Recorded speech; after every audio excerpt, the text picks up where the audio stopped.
Hello, everyone. Welcome to Claret and Booze. My name's Nick, and you're joined by myself and my brother Gary. John may be joining us a little bit later. He should be, actually. And also Luke might be making an appearance if he can find a cupboard to store his baby in for half an hour while he's on the show. I hope you're all well. Now, we don't normally do this on a live show, but if you are new to the channel, please don't forget, drop a subscribe on it. We are pushing for 4K, and we're only about 45 away. We'd like to get there before the end of the year. So I know a lot of people ain't got these YouTube accounts. What people don't seem to know is YouTube account and a Gmail account. It's the same thing. You can sign in to YouTube with your Gmail account, and then that's it. Job done. You know, you've got your account ready to go. But anyway, what we're going to do today, we're gonna talk about Arsenal, not in great depth. Gary went yesterday. I was supposed to be going, but I did a good deed, which I wasn't very happy about deep down, but I did the right thing. I gave my tickets to a friend and his son who's going into hospital next week. Yeah, as it turns out, I'm glad I didn't go, but nonetheless, I wanted to go to a Boxing Day game. But it was good for them. It was good for them to go to that. So we're going to talk about the game. Probably do the player ratings, just sort of whiz through them, and then we are going to open the phone lines so you can all phone in. We're going to talk about David Moyes because that is the only real topic that there is to talk about. But before I get into introducing Gary, I want to set the record straight on my post-match review, my match reaction that I did last night. I kind of rightly got pulled up by a few people in the chat. I gave Declan Rice a bit of an easy ride in that one. I said he played well. I sort of breezed over it, and I've watched the game back, and he played well in the first half. The second half, he was awful. Probably a 10 out of 10 in the first half for the way that he played, in my opinion. And the second half, he was shocking, really. And there's, like I say, there's loads for us to talk about. There's obviously the Declan Rice interview. There's David Moyes' comments and whatever else. So whatever else you lot want to talk about as well. But like I say, Gary, you went to the game yesterday. And how did you find it? Oh, it was fantastic to be there to celebrate with David Moyes, that milestone of 70 games away at top six teams without a single win. Fantastic. It's an achievement. Fantastic. It's an achievement, isn't it? Huge achievement. Huge achievement. It's yet another ground where this is the way Arsenal's gone now. It's yet another ground where they tend to sit you, because the person I tend to go with, I get the tickets off every time. For some reason, they're away season ticket holders. For some reason, they always seem to get tickets right next to the home supporters. No matter which ground we're in, right next to the home supporters. And we were like, you had the same at Southampton, didn't you? I remember. Yeah, every time, right? Every time we just cross the divide, and every time, and I liken it to Leicester now, Arsenal, because they've got a drum. They've got a drummer over there, right? Playing a drum in Arsenal, right? And then when they score, they're all standing on the seats, giving it that. A load of fucking 17, 18-year-olds, and obviously some people are reacting to it. It's like, don't react to them. Is this the Ashdown Ultras? The Ultras? The Ashburton Ashburton Army. Yeah, they're an army. Oh, right. They're an army. I was having a row with someone on Twitter today because he said this is the future of football supporters, showing the Ashburton Army, which, if you don't know, is the Arsenal Ultras, right? So remember, a load of 13-year-old kids with fake Stone Island jumpers on. Is that the? Yeah. Apparently, well, Crystal Palace started it. Newcastle have got a set of fucking ultras now, and now even Arsenal have got a set of ultras, and I think all those ultras were sitting next to us last night. But yeah, there was this video doing the rounds on Twitter where said this is the future of supporting football. These young lads, they come into the ground to create an atmosphere. They don't. They come in, they beat a drum, they sing Arsenal, Arsenal, Arsenal. Well, how's it go? Arsenal, Arsenal, Arsenal. That's it. Yeah. Then I think I got the words right. And they cheer when they score. It's basically the same old Arsenal. It's the same old Arsenal. Oh, they sing that 70s song. I'm so glad they've the greatest team the world has ever seen. Oh, and I'm so glad. I'm so glad they've nicked David Moyes' song as well for Arteta. I'm so glad they've done that. We've got Super Mick Arteta. No. They'll do anything to make it fit. I'll never forgive them for nicking Abu for Canu the week after, right? The one that really stung me was Spurs nicking the Payet song. That was bang out of order. There's really no creativity in North London whatsoever. Nah, none. But that Muppets. is, but honestly, if that's the future of football supporters, I don't want to support football anymore. And look, bear in mind, all you people in the chat, how long do you reckon if West Ham formed their own ultras? How long would you give it until ultras were banned? Oh, they'd be banned. We'd be despicable hooligans. They would. It would be all Rapscallions, look at them. So look, it was a crappy night. It was a crappy night. We did all right first half, as you know. Yeah. And that's about it. I think we peaked at the penalty, didn't it? Yeah, it did. I mean, the thing is, when we all got to half time, we were all kind of relieved. Not relieved. We were happy. Most people were happy. We thought, bloody hell, we've done all right. Not that we created loads of chances. Yeah, we've done all right. And if we could have seen the game out like that, we'd have probably been satisfied. But because of how the second half went, how we're going to talk about in a minute, you look back at that first half and you think, well, we didn't really lay a glove on them, did we? In the first half. I mean, I know we got the penalty, but we didn't lay a glove on them. We just sat loads of bodies behind the ball. That's all we did. No, we really didn't. Is all we were doing was launching it long to Souček in the first half. That's what we were doing. And they snuffed that out, didn't they? He did. Yeah, he did win a fair few headers, to be fair. But yeah, that was our idea, and that was literally from kickoff. That was the first time we launched our first ball almost directly from kickoff. It was knocked back, and we aimed it long to Souček. Yeah, and something seemed to change in the second half, didn't it? Because first half, I think Paqueta was playing quite deep, and like I said, Souček was in that forward drifting position where we could find him with the long balls. And the second half, immediately upon kickoff, Paqueta was up behind Antonio. Yeah, it was obviously it became more defence minded. I mean, Paqueta and Souček, I always do that. They were toggling in the first half. So Souček they were switching positions quite often in that game, in that first half. So I don't know what that was all about. It was a little bit odd, but it seemed to be working. But I'm not being funny. I just think I don't know. It was no coincidence that our counter-attack looked a little bit better with Antonio in the team, because as I said on the review last night, it will always look better with Mickey in the team, because this is he's got a purpose-built system for these players. And like I say, the likes of Scamacca, he's always going to look like a lost puppy, I think, in that system. He just is, and I think most strikers would. And Antonio did well. I'm not knocking Antonio, but he did till he ran out of steam. He did run out of steam. Yeah, he did. He did.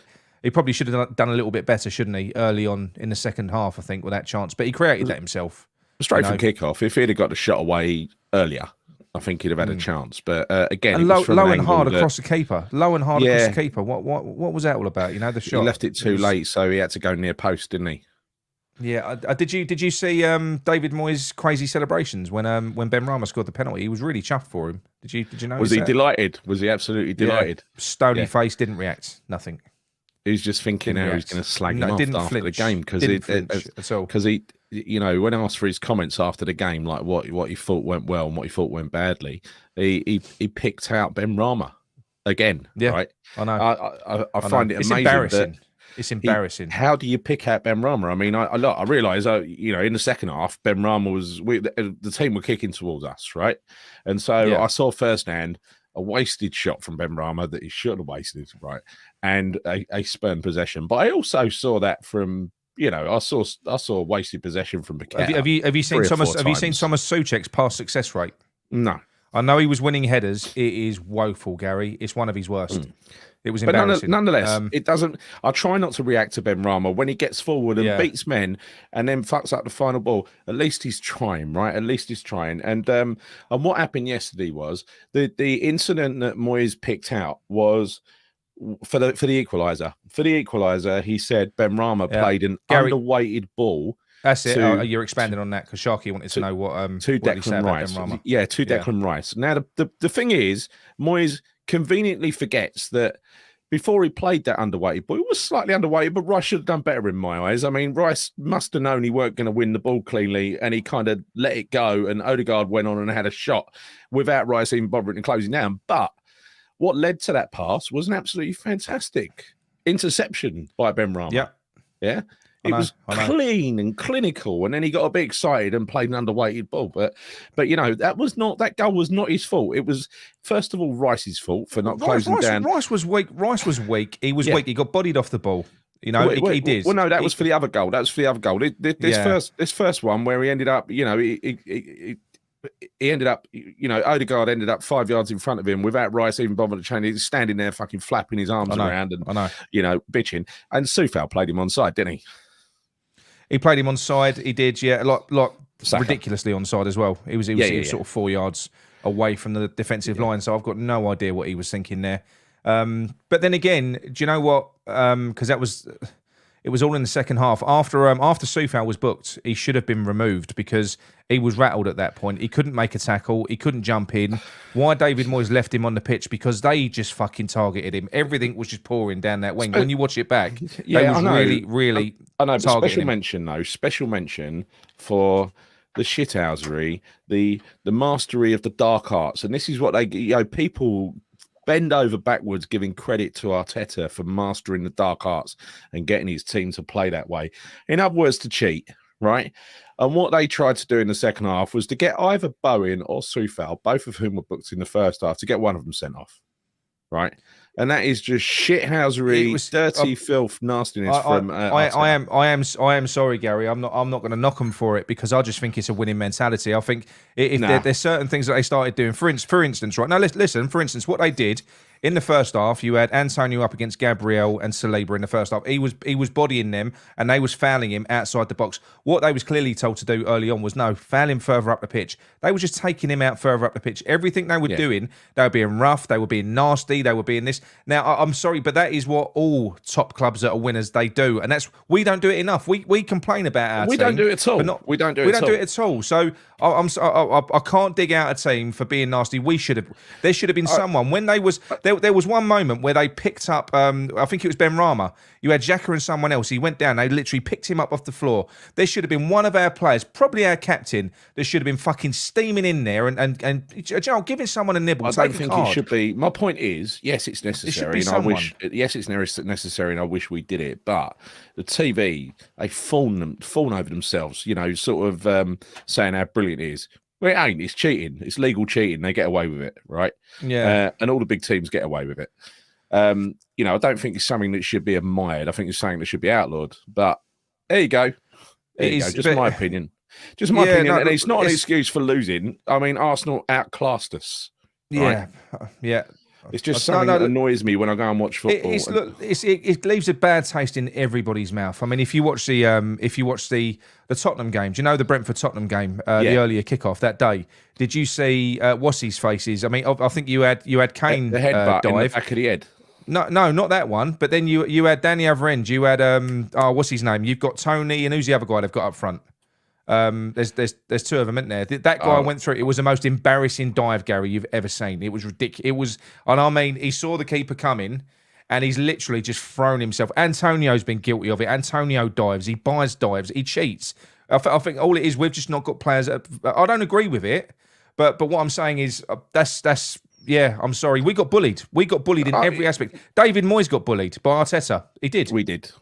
And it's a bit embarrassing. In the first half, there was one particular time where Saka was through in the box and Rice stepped in and just stole the ball off him. Right, it was a beautiful change. Like, I read what he was doing. Second half, I thought Saka ran Rice ragged. Yeah, he did. It wasn't his man, but every time it was like a one-on-one. Every time there was a little 50-50 ball or something, Saka had come out on top. And Saka's. Do you think it could have been? Do you think the reason that we could have been a little bit more solid in defence and midfield? And and this isn't me laying the blame at the feet of Souček, right? But basically, we did have Rice and Paqueta, and I know Paqueta didn't have the best game either, but they seem to have a little bit more of an understanding. Now, in the first half, we looked more solid. When they did shift it, and it was solely Souček deep next to Rice, it seemed to fall apart. So you had Souček and Rice next to each other. Now, I'm not just blaming him. I'm not. Because there were other, Arsenal up their game for a start.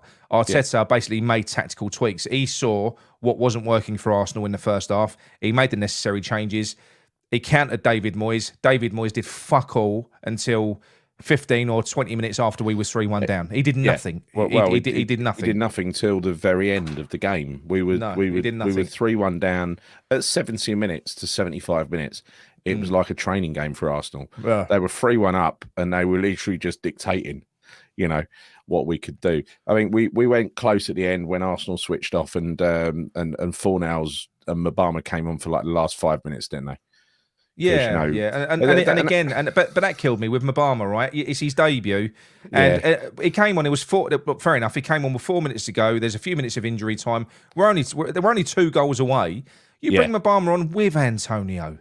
Yeah, just leave Antonio on there. But what that leads me to believe is that that's not Mabama getting his debut. That's Antonio getting rested. That's all that is. Running the clock down a little bit because he doesn't want to concede that 4th goal, Gary. Because if he'd have conceded 1 more goal, we drop below Everton. I know we're going to cover it in the player ratings, but I tell you what, this loyalty to players until they seemingly drop dead or retire is a little bit worrying. I mean, Fabianski cost us. Oh fuck me! Don't get me started on game. him. We would have look. I'm under no illusions. We would have conceded another one anyway. But it was a critical time. Going 2-1 down away to Arsenal was the important point, right? Cresswell was getting murdered down the other side by Saka. Soufal was getting murdered by Martinelli down the other side. I felt that Soufal actually had a decent game, and I felt that Cresswell had a fairly decent game as well for the most part in the first half. But second half, when they really started upping the ante, you saw. I mean, when Martinelli scored with that near post shot against Fabianski, Soufal's probably done the right thing in showing him down the line, but surely he's got to get a little bit tighter to him, and make it a little bit more uncomfortable. You'd have thought so. Wouldn't you? Yeah. But no, it was. I just found it thoroughly fucking depressing, really. Especially how we capitulated in the end. It was embarrassing, really. And like I said, we weren't expecting to win against Arsenal, but they're not prime Barcelona. They looked brilliant. They played some good football, but their 3 goals were probably avoidable. And we just I don't know. We allowed them to play that way. Like I say, we allowed them to bully us. Yeah. I'm fucking sick of it now. I am. And there's been a lot of shit on Twitter today. Do you know what? I think there's been less toxicity for certainly on my feed for David Moyes. There's been people calling for Moyes out, but no abuse. Not like abuse from what I've seen. But there's been a lot of the other stuff as well. There's been sort of people taking the piss out of those that are Moyes out. Still. I mean, look, everyone's entitled to think what they want. I get that. You're entitled to think what you want. But please now, if you're Moyes in now, just explain why. Honestly, that's what I'm trying to say. These Moyes in people always think of a new approach, right? So even though I was Moyes out before last night, right? We just knew what was coming last night. Some plum will go on Twitter and say, if you're basing your Moyes out on losing away to Arsenal, I said, well, no, it's not away to Arsenal. It's the whole fucking year, right? This year we've won 19 out of 69 available points. Yeah, we've won 5 games out of 23. Right, I'll tell you what, Gary. There are 4 out of 16. Gary, there are some. There's a certain Twitter account that I'm not going to mention. He posts Moyes' face every 5 minutes. Actually, the one I mean. Today. But what he's done is he's almost like he's been fucking taking the piss throughout the last 6 weeks. He's just it's every 2 minutes he's got that picture of Moyes' face on there. Mr. Moyes, he calls him, this, that, the other. Do you know what it's taken for him to go to Moyes out? And he's gone Moyes out now. We lost to Arsenal. I'm Moyes out now. It's a fucking game we would have been expecting to lose. So you've been giving everyone shit for 6 weeks. And then we lose to Arsenal. Oh, yeah, no, I think we should get rid of him now. You fucking muppet. I'm sorry. Honestly, there's a lot of... I really like Twitter. There's a lot of brilliant people on there. Right? Oh, he winds me up, that bloke. But there's a small minority of fucking idiots. I mean, there really is. Honestly. Really is. But if you're staunch Moyes in, you can't change your mind to Moyes out after losing to Arsenal, surely. I know. You know the worst thing for me last night was when Arsenal scored their 3rd goal. They panned the camera in the stadium, ran to Arsene Wenger, jumping up and down, celebrating, and they started singing "There's only one Arsene Wenger" after they'd handed him out of the club like exactly years ago. I know, fucking idiots. That's like the future us, isn't it? Like we're under our new manager flying, and they pan round to David Moyes celebrating a goal, and then Gary, I've got a bit of a problem. And you start singing, "There's only one David Moyes." Gary, I've got a bit of a problem. Go on. Do you remember I deleted the donkey from the player ratings? You haven't still deleted it, have you? I've still deleted it. So what I can do is should we utilise the camel? Yeah, let's use the camel. He didn't see enough. I'll get the donkey. No, I'll get the donkey back for the next one. We'll use him as a prop. He is a donkey, but he looks like a camel. You know, he's yeah. So right, hang on. Is there anything in the chat that we can discuss from? No, I mean there's a lot on. What's the feeling? A lot of regular comments, but this thing about the ultras. I was talking to Nick about this before the game. The thing is, right, with the ultras, if you base it on the European ultras like the Italians, I can't remember who went to the Lazio Rome derby, but I think it was the Lazio fans threw a moped from the upper tier, right? That's kind of these are not different happy. Levels. These are not Crystal levels, Palace style ultras who like to do a nice dance in unison and sing a song with no lyrics and stuff like that. These are proper hardcore fans. So while Arsenal, Newcastle, and now I'm shocked with Newcastle doing it. Arsenal and Crystal Palace are cosplaying sort of Italian ultras. Yeah, you got to hope that the real idea of ultras don't take hold over here because if I've got a mate who went to the Rome derby and he got stabbed in the arse twice from underneath. He was sitting in the sheet and he got stabbed in the arse twice. That's insulting, isn't it? But yeah. I'm surprised he told anyone about that. I know. I bet he made a fuss as well. The bloke who it was. Oh God. Yeah. Never really. To be fair, I think I would have as well. To be fair. Yeah, you would. You never stop moaning. I remember when you got when a fucking wasp flew up your shorts. You had to go and lay down in the dark room, didn't you? Yeah, that was dangerous. Right, I'm just sorting out these. No, sort them out. Let's go through. Our stadium is shit. So finally, let's read a few of these rather than just flashing them up. Our stadium is shit. Our players are shit. Our manager shit. Arsenal are super shit. Nah, I think there's a few inaccuracies there. To be honest, our stadium. It's all right if what's going on the pitch is all right. I'm kind of used to it now. Our players are shit. No, they're not. Our manager's shit. Yeah. They look shit. Yeah, he is. Yeah. They look shit. Arsenal are super shit. Well, that's invalid, isn't it? Arsenal are very, very good. Let's be honest. Right. John. I'd say, all right, Nick, I'm waiting for you to lose your shit. I think he probably lost it last night. So this is the thing we're doing it the day after. I didn't lose me shit. I was quite You're expecting this, right? You're expecting this. Yeah. What happened last night? I think really when it comes to the big one is going to be Brentford on Friday, isn't it? And there is a chance that me and Nick might go on a road trip to Leeds next Wednesday because we're expecting that to be either the first game without Moyes in charge or the game when he gets fired. So at least it'll be a celebratory drive home. Exactly. Yeah, thought Soufal was decent. Yeah, he was. First half, definitely. And that was right in front of me as well, and he looked very decent. Do you think there is a good chance that he will that the Brentford game, if we lose, that could be it? Yeah, I think so, because honestly, there was a lot of there was quite a bit of upset around me in that ground last night. It was a lot, people are on the brink. They're on the brink of creating a poisonous atmosphere. And I think if we just repeat what we keep on doing against these sides like Brentford, and that is start slow, let them dominate us, let them swarm all over us, grab an early goal, I think you could see an extremely toxic atmosphere over there. And at some point in time, you have got, all right, you might not look at the calendar year because it might be meaningless, but at some point, you've got to look at the season, you've got to look at the table. We could be in the bottom three after the game on Friday. It's likely. We're 2 points off the bottom of the table, right? If you look at Southampton, Southampton are the worst team. Their next games, I think they've got Fulham. They've got Fulham and I think it's Bournemouth. So they've got two games where they could feasibly get something out of. I agree with David. I don't think we're getting any points. I don't know about the next 6 games. I mean, if we get another manager in, we might do. But for the next 2 games at least, I don't see any points. Paul Evans says, no, I don't see us getting anything against Brighton. And I definitely don't see us going away to Leeds, which is a hostile place at the best of times, apparently right old school ground. We won that game in the last minute last year, didn't we? So can't see us winning another game in the Prem, said Paul. Again, depends on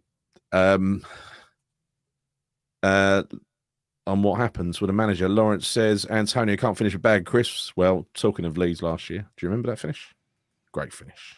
It was a great finish, actually. That was a fantastic goal. I think Yeah, John's it really just was. joining us, Gary. Oh, good. Here he is. Yeah. Hello, John. Hello, John. Hello, how you doing? You all right? Very well, mate. Very well. How's your day been? Yeah, sorry I'm a bit late. I had a few That's too all right. many sherbets after the Orient game. So got A back decent bit game. later. What's that? Decent game. No, it was a shocking game. Oh, was it? It was 0-0 draw, wasn't it? But it was all right. It was all right. Not as bad as the game yesterday ended up. But No. You've been all right, mate? Did you catch the game, John, in the end? West Ham? Yeah. Yeah, of course, mate. Yeah, You watched watched it all with. I was anticipated a West Ham win. You know me. I know. And when we went 1-0 up at half time, I was thinking, well, we could do this, but then they just weren't meant to screwed, didn't they? Yeah, I was thinking every time apart from once or twice, every time we've won at either Highbury or the Emirates, we've been right under the cosh. I mean, do you remember that game where Robert Green saved all those shots? It was like a miracle that we won there that day. So I was thinking at half time, it could happen, but unfortunately Arsenal had different ideas. Right. I'll tell you what. Let's whiz through the player ratings. I'm going to quickly get them up because what we'll do is we'll get onto the phone calls just very quickly. Right. Hang on. Where's my thing gone? Where's my thing? Here it is. Right. So we'll take that 8 off of Fabianski for a fucking start. Gary, what were your thoughts on Fabianski yesterday? Well, look, it changed the game. Really, you cannot. John, do you want to jump on the comments? Do you want to flash the comments up? Yeah, that can you mind, access them? John. I'll put a little star on the one that I'm at, John. There you go. I've done it. Yeah. Sharkies. That's the one. Fabianski, yeah. Fabianski, yeah. Yeah. So Fabianski, I thought was, he had a decent game, but he made one very, very big mistake. It was a huge mistake. It was for 2-1 for Arsenal to take the lead 2-1. Kissed the game bye-bye after that one. So for me, wasn't he annoying you where he kept on fucking coming and punching balls that he probably could have caught? He seemed to keep on doing that every 2 minutes. Yeah. Again, though, that annoys me with keepers in general, though, Nick. I mean, too many punches these days rather than catching the ball, in my opinion. But yeah, one mistake. I wouldn't call him a donkey over it, but I'd say 5. I'll give him a 5. 5, that's fine. Right, John, Aaron Cresswell. What did you reckon? All right, and to a point. But obviously, we know where his liabilities in terms of pace. I don't really know with him. He wasn't culpable for anything glaringly, but he was just, not brilliant really. I probably have to go. I think it was telling that Saka had a brilliant game in the second half in particular, didn't he? He was fantastic and he was really bombing down that wing. Yeah, I felt the whole of the Arsenal midfield second half just all turned to screw, and obviously Saka being one of them. Yeah, I mean for me, I'd give him a 5. He wasn't a donkey by any stretch, Cresswell, but no, he had a good first half as well, though. Same as Soufal, good first half. Bit vulnerable second half. I'll go Kera. I thought he had an all right first half. I thought they were coping with one-on-ones. Him and Cresswell coping with one-on-ones okay. But I'm sorry, he's getting a 4 because that was the worst piece of centre-back fucking defending for Nketiah I've ever seen. That was so soft for that third goal. The way he just allowed him to spin. It was a good goal from Nketiah, but it was a good spin. But he didn't have to do much, did he? It was like he just moved out the fucking way. No, it was shocking centre-back play. He gets a 4 from me, and I like Kera, but he's going to get a He's going to get a camel. Well, it's a donkey. Yeah. But there you go. Now, there you go, do mate. you think Really? that if someone do you think that if someone makes a mistake leading to a goal, like a bad mistake, that it should be Yes. a donkey or a camel? Yeah. All right. So give Fabianski a 4 then. That was shocking, Gary. Getting beat at his near post like that. Was Yeah. bad, No. I agree. Give him a 4. Give him a 4. It was bad, and he does deserve to be bombed out of the team. But we've been saying that for quite some time, haven't we? Especially against Arsenal, right? Especially against Arsenal. You can't afford to make mistakes against Arsenal if you want any chance of getting anything out of the game, you know? Getting rolled like that in the Premier League when you're German international, that's amateur hour, isn't it? I mean, John, you've never been rolled like that, have you? As a centre half? Never, mate. Never. Nick never rolled. Nick never rolled me once, mate. He got rolled for fun. Right, John, Gary, I'll give you Soufal. I'll give John Dawson. Soufal, I thought. Soufal, I thought, won lots of headers, which is what he was instructed to do in the first half. He was the target man. Can't pass for toffee, right? So there's two aspects to his game. You know, one he was diabolical at, the other one he was good at, right? Yeah. So I can't give him a donkey because he did what he was told to do. I give him a 5. I give him a 5. A 5 below average. Who you give? Because his passing was well below average. No, sorry. I was talking about Souček. I was talking about Souček, not Soufal. Oh, go on. You can have Dawson then. So go on. That's Dawson's rating is a 5. Fuck it. Go on. Because we want to whisper it is. Go on, John. You can have Soufal. I'll just mark Souček. Who did you mark? Souček? What did you mark? I marked Souček. Yeah, yeah. That's sorry, fine. I marked Souček. Right, that's fine. Right, John, you have Dawson. John, right, I'll go Dawson. I think Dawson was the best of the. He was the best of the centre backs. I think some of his passing in the first half was brilliant. The way he was spraying the ball about, it was fucking delicious. He played some absolutely pinpoint passes. So for me, it's difficult to give any of our. It's difficult to give any of our defence anything really, but I don't think he was really culpable for anything. I don't think he was surrounded by fucking idiots, to be honest. Today, you know, they weren't helping him. So for me, I'm going to go for a 7 for Dawson. He genuinely did play some wonderful balls. He was wonderful. He was good. He really was good today. Yeah. Sorry, when you said Soufal, I thought you said Souček. So anyway, Soufal. Should I take Soufal? Yeah, go on. You do Soufal. Yeah. So Soufal, like Cresswell, thought he had a really good first half, really solid first half. And when Arsenal stepped it up in the second half, I thought Martinelli. I thought firstly, Soufal was half responsible for the first goal when he played Saka on side. Could be fully responsible, but no way deserves a 4. I'm not giving him a 4. And what? 6. Yeah. I thought he worked hard. I thought he worked very hard. Yeah.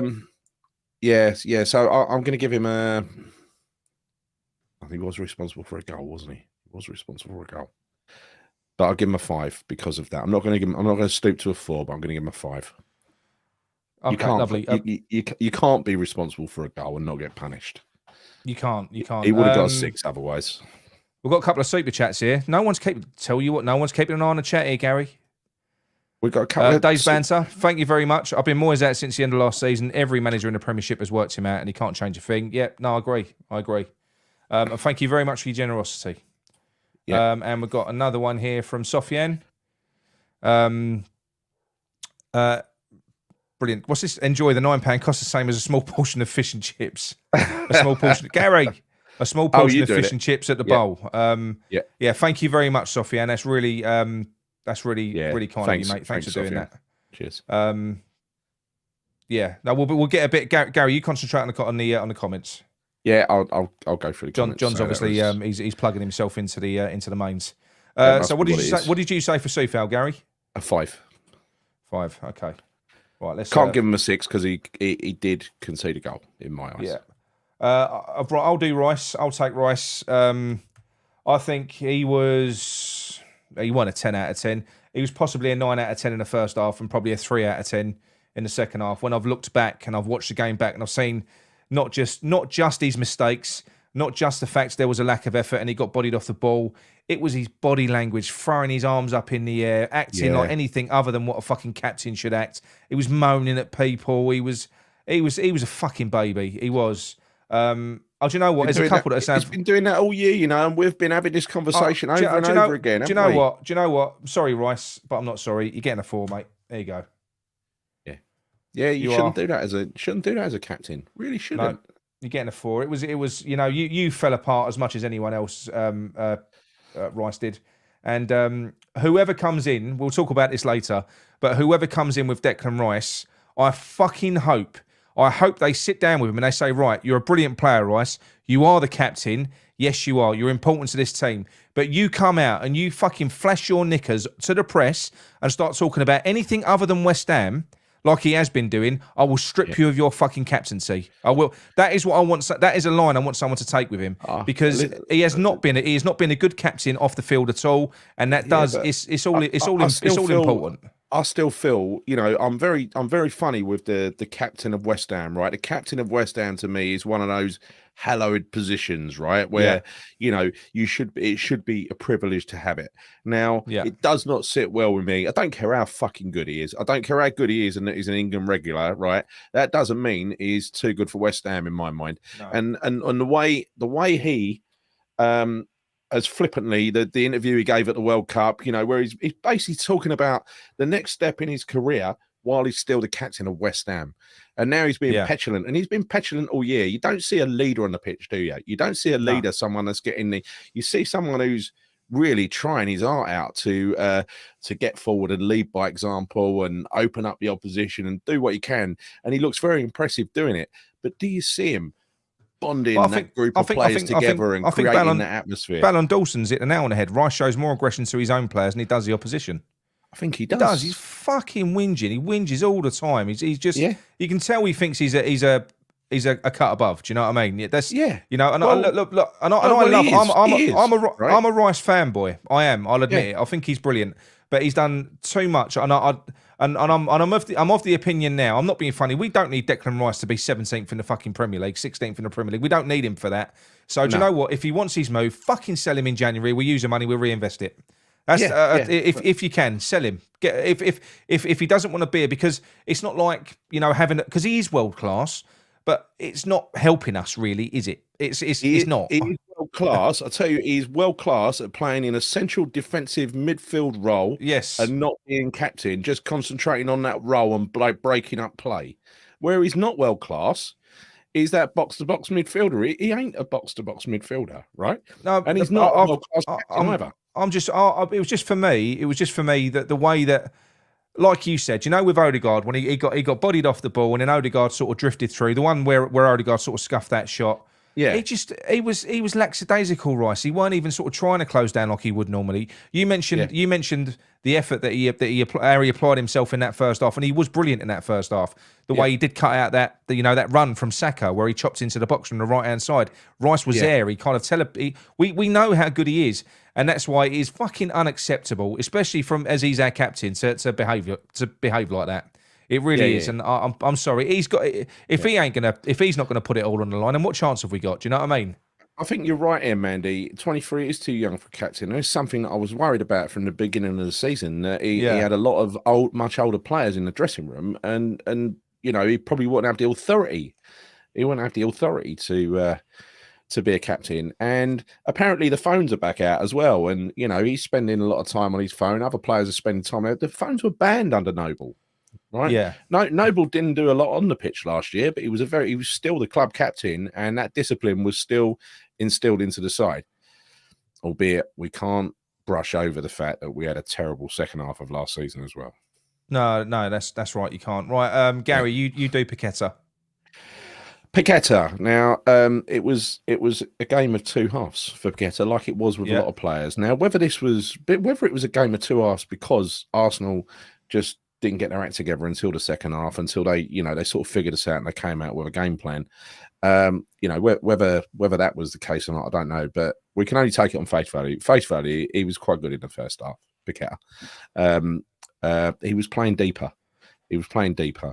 There's And a in the lot second of people half, called him for a donkey. I would feel bad giving him a donkey. no, I wouldn't give him a donkey. He was shuffled around the pitch, right? In the first half, he was definitely playing deep because he was he was kind of, you know, our team were kicking in the other direction. I know that he was playing just in front of the back four in the first half. Second half, kicking towards us, it was obvious for at least most of that half he was playing just behind Antonio. So he was clearly playing the number 10 role. So he got shuffled around. Second half, he was rubbish. First half, he was quite effective. I'll give him a 5. Yeah, I think that's fair. Right, we'll go to. I'll do Bowen. Yeah. I think Bowen had a decent first half. I thought anything that positive that in an attacking sense from our counter attacks that was happening in that first half, it was more than Ben Rama. It was coming through Bowen and a little bit of interplay with him and Antonio. That's obviously where the penalty came from. And there was a few other bits as well. I thought he looked lively. But in the second half, he disappeared. I just thought he disappeared for me. He did.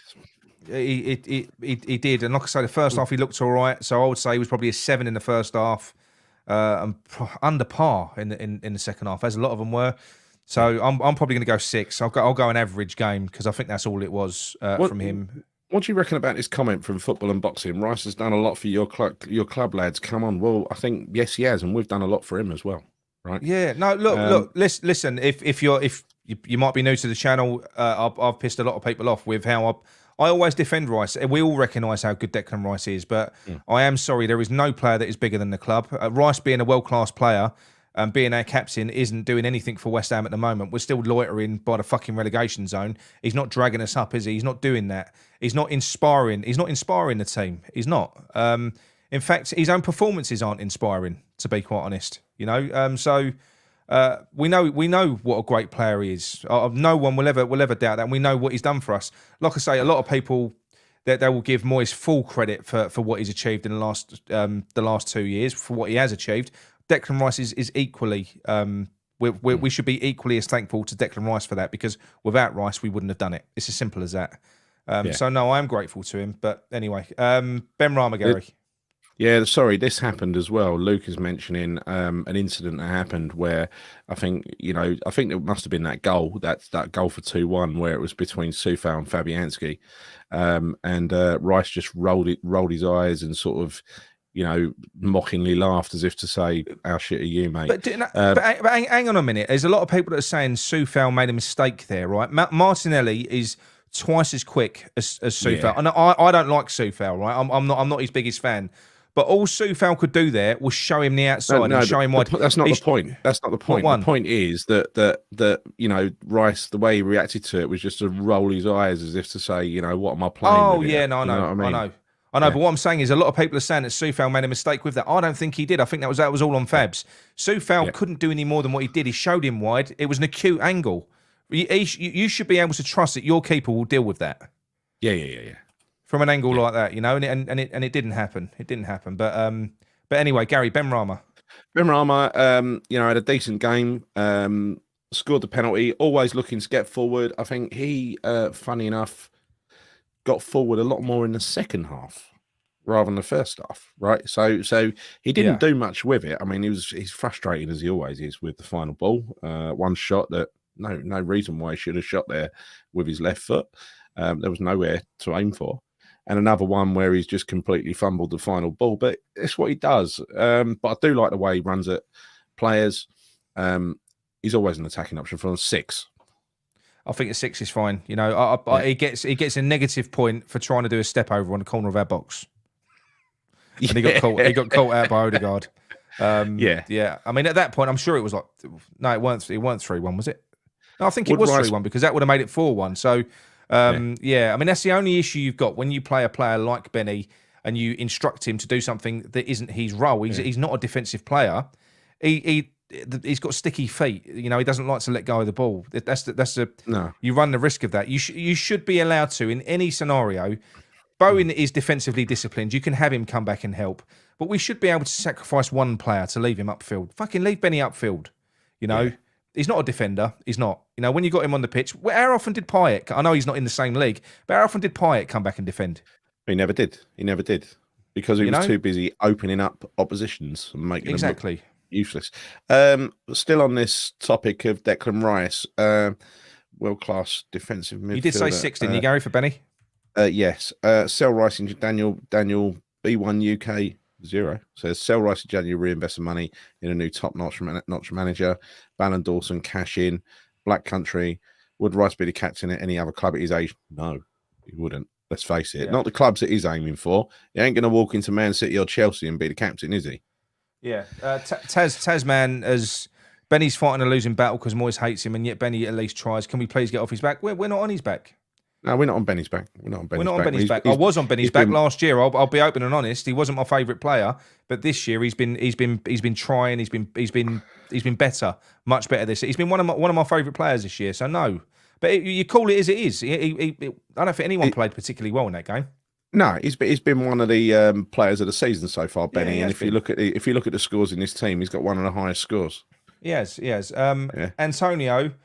I'm gonna go. I'm gonna give him a 7. This is good news. Forest are 3-0 down. Lovely, brilliant. That's against away to Man United, though. It's expected. Yeah, I know. But I'm gonna give Antonio a 7. Reason being is not because of his output with goals, but his output with work. You know, he kind of the only reason that we looked anything on a counter attack was because of his hard work. He was fighting Gabriel and Saliba. He was giving them a fucking real horrible time. I'll tell you what. Somebody made the point. It might have been Ballon Dawson in one of our previous shows when we were marking Antonio versus Scamacca. And he said, if you're a centre-back, who would you rather play against, Antonio or Scamacca? Oh, Scamacca, without a doubt. And I've got to agree with you. It's a well-earned 7 for Antonio. I thought he had a fabulous first half. He ran out of steam halfway through the second half.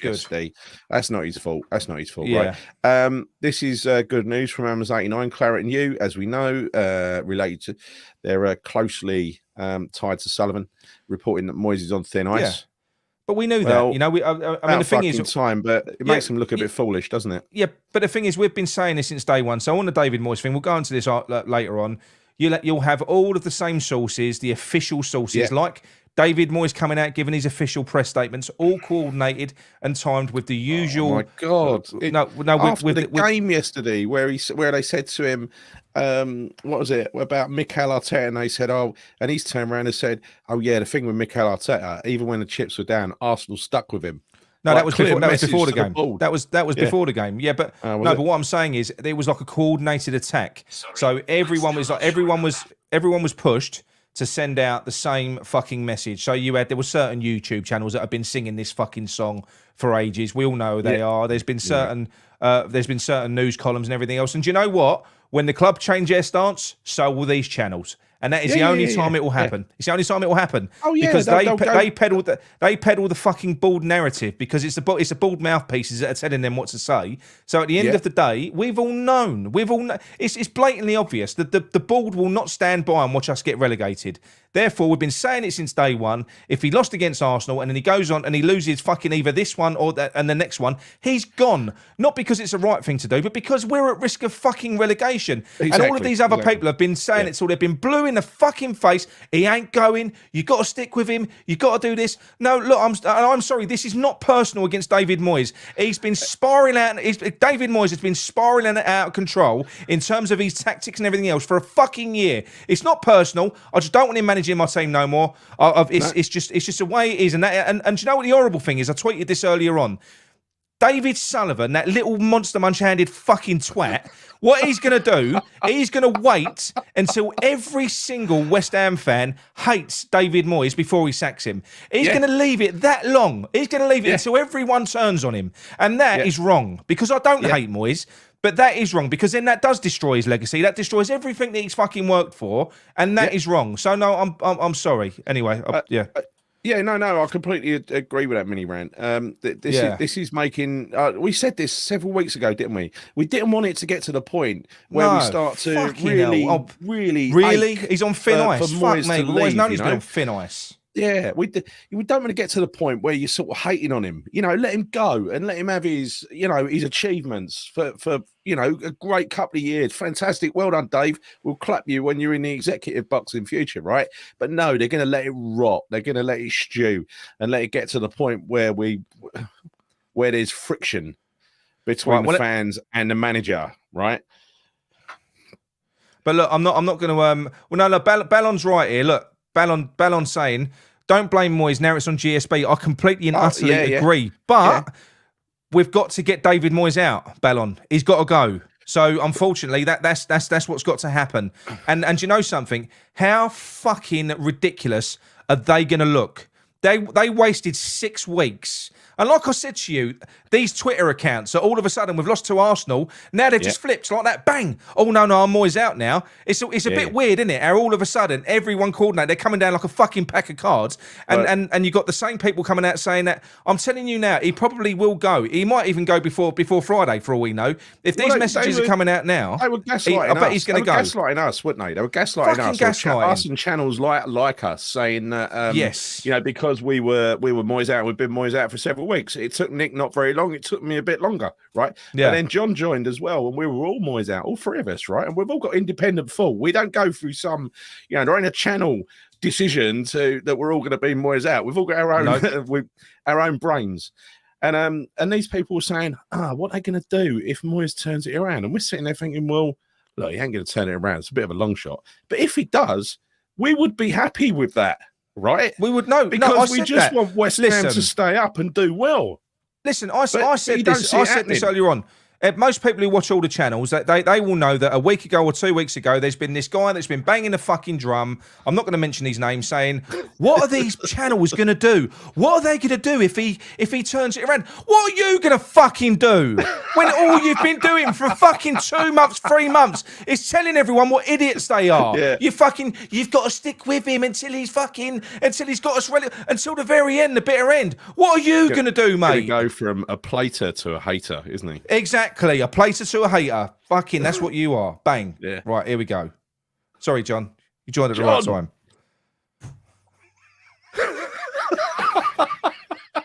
Hello, mate. Is it the wrong time to say I'm still Moyes in?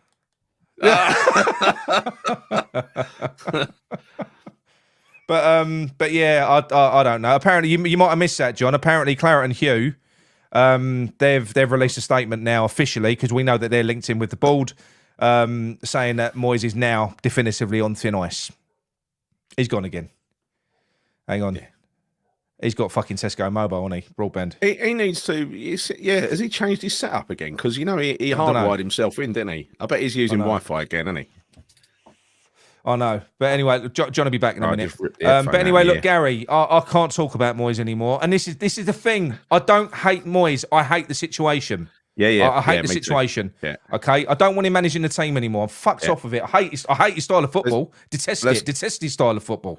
Let's go through some comments, right? Paul Evans, he's on thin ice, just had 6 weeks off ice skating. Well, yeah, I don't think he's doing much else. Irish Tommy, GSB don't want to be trying to sell a championship team for peanuts. No, they don't, do they? And that's why they will act. They absolutely will act. Chippy999 says, if Moyes was a trapeze artist, he would be dead by now. Yeah, it's one way of looking at it. Don't blame Moyes now. It's on GSB. You've read that one already from Bannon Dawson. And I agree with that. I think that the attention has got to be turned. If this does go tits up on Friday like we expect it to, I'm giving Dawson man in the match, by the way. Giving Dawson man in the match. I don't think there was anyone else. Yeah, the attention has got to be turned on the board. It can't be turned, just turned on the manager.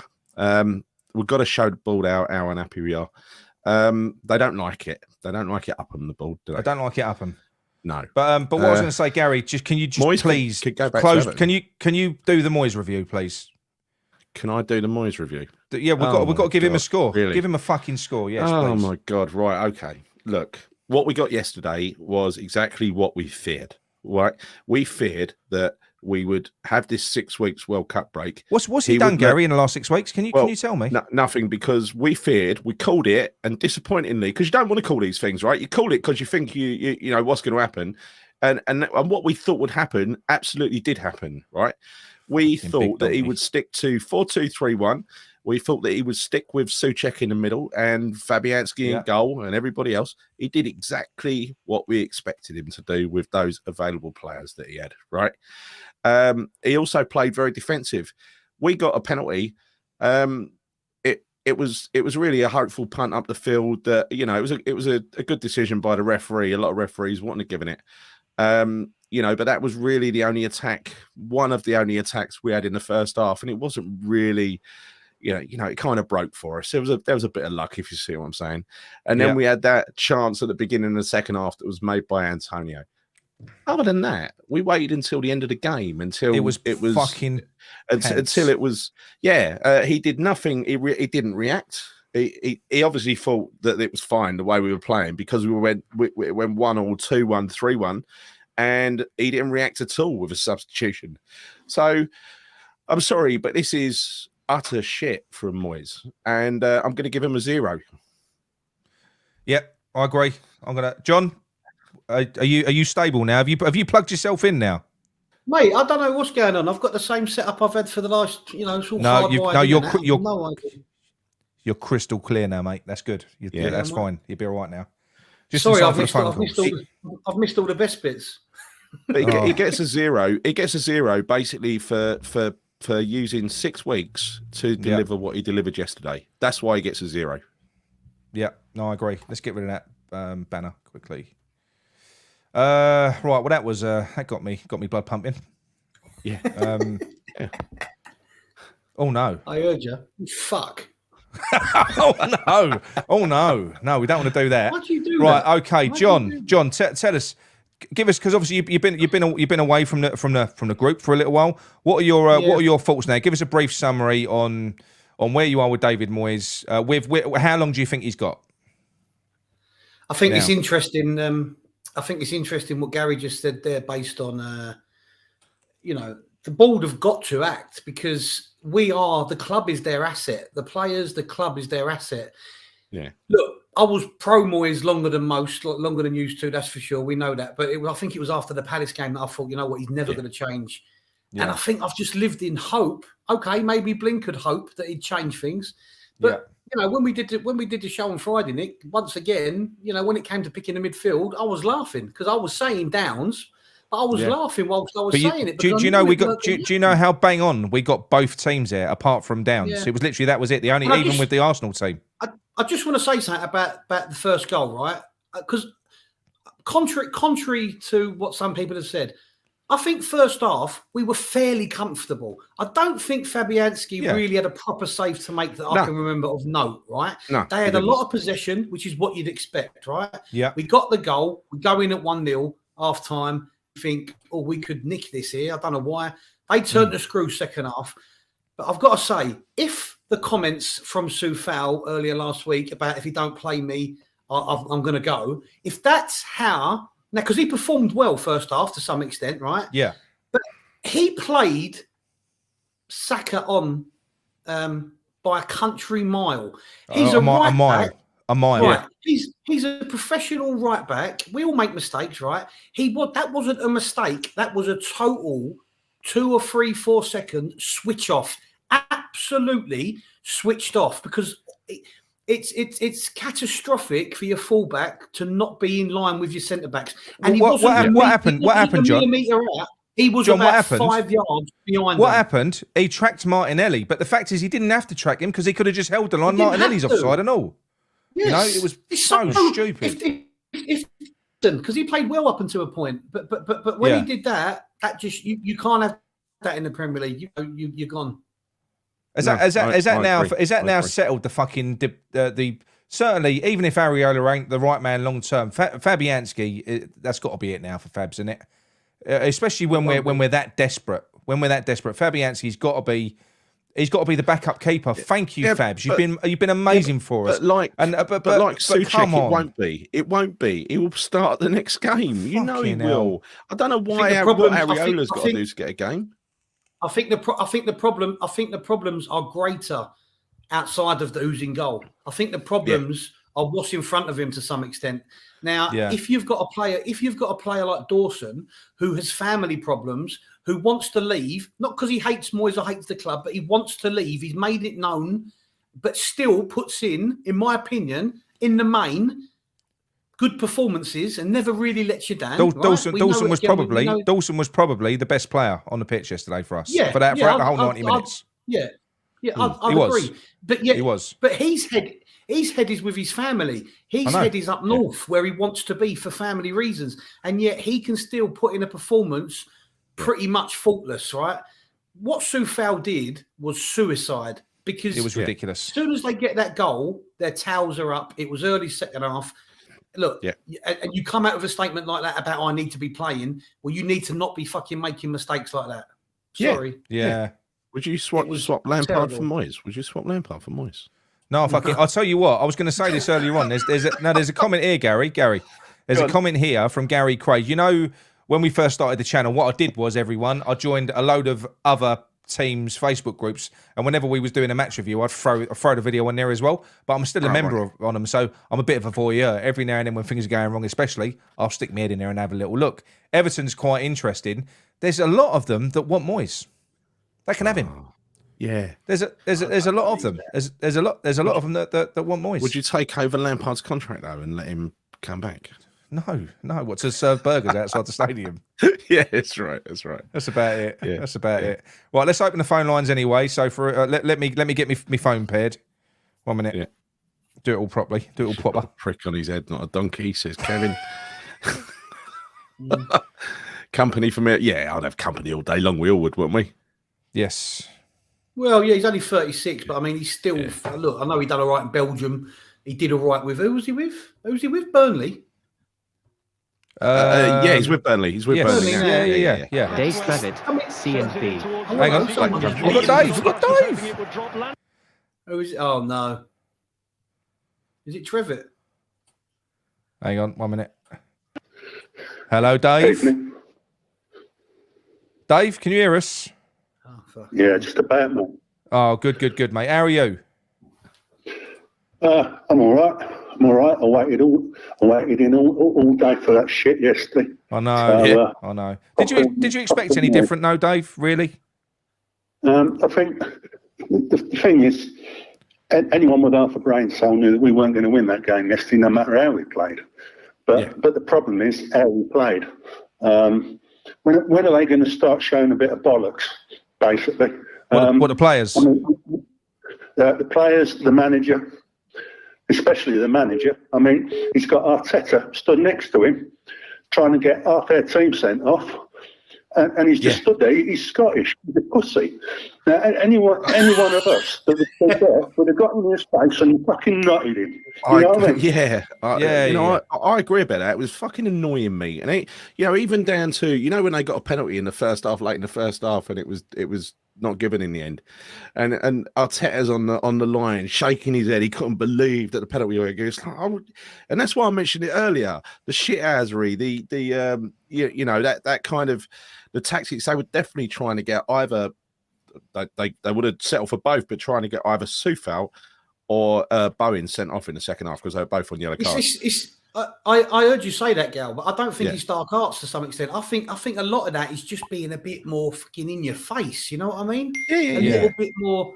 Stop backing down. I think we're too nice. We are too nice. Yeah. We've got no fight. We've got no fight. And what we had last year for the first half of last year and some of the second in Europe is we had a real tight knit group of players, and that has just now I know a lot of coaching staff has left and Noble's left and everybody else, right? But that now.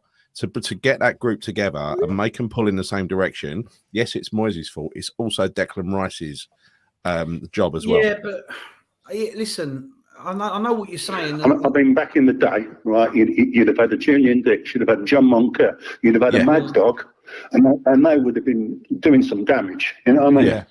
What I'm going to say, Dave, sorry, one second. Right, that number at the moment, because otherwise it does, I can imagine there's going to be quite a few that want to phone in. I think we've got 3 queued up already.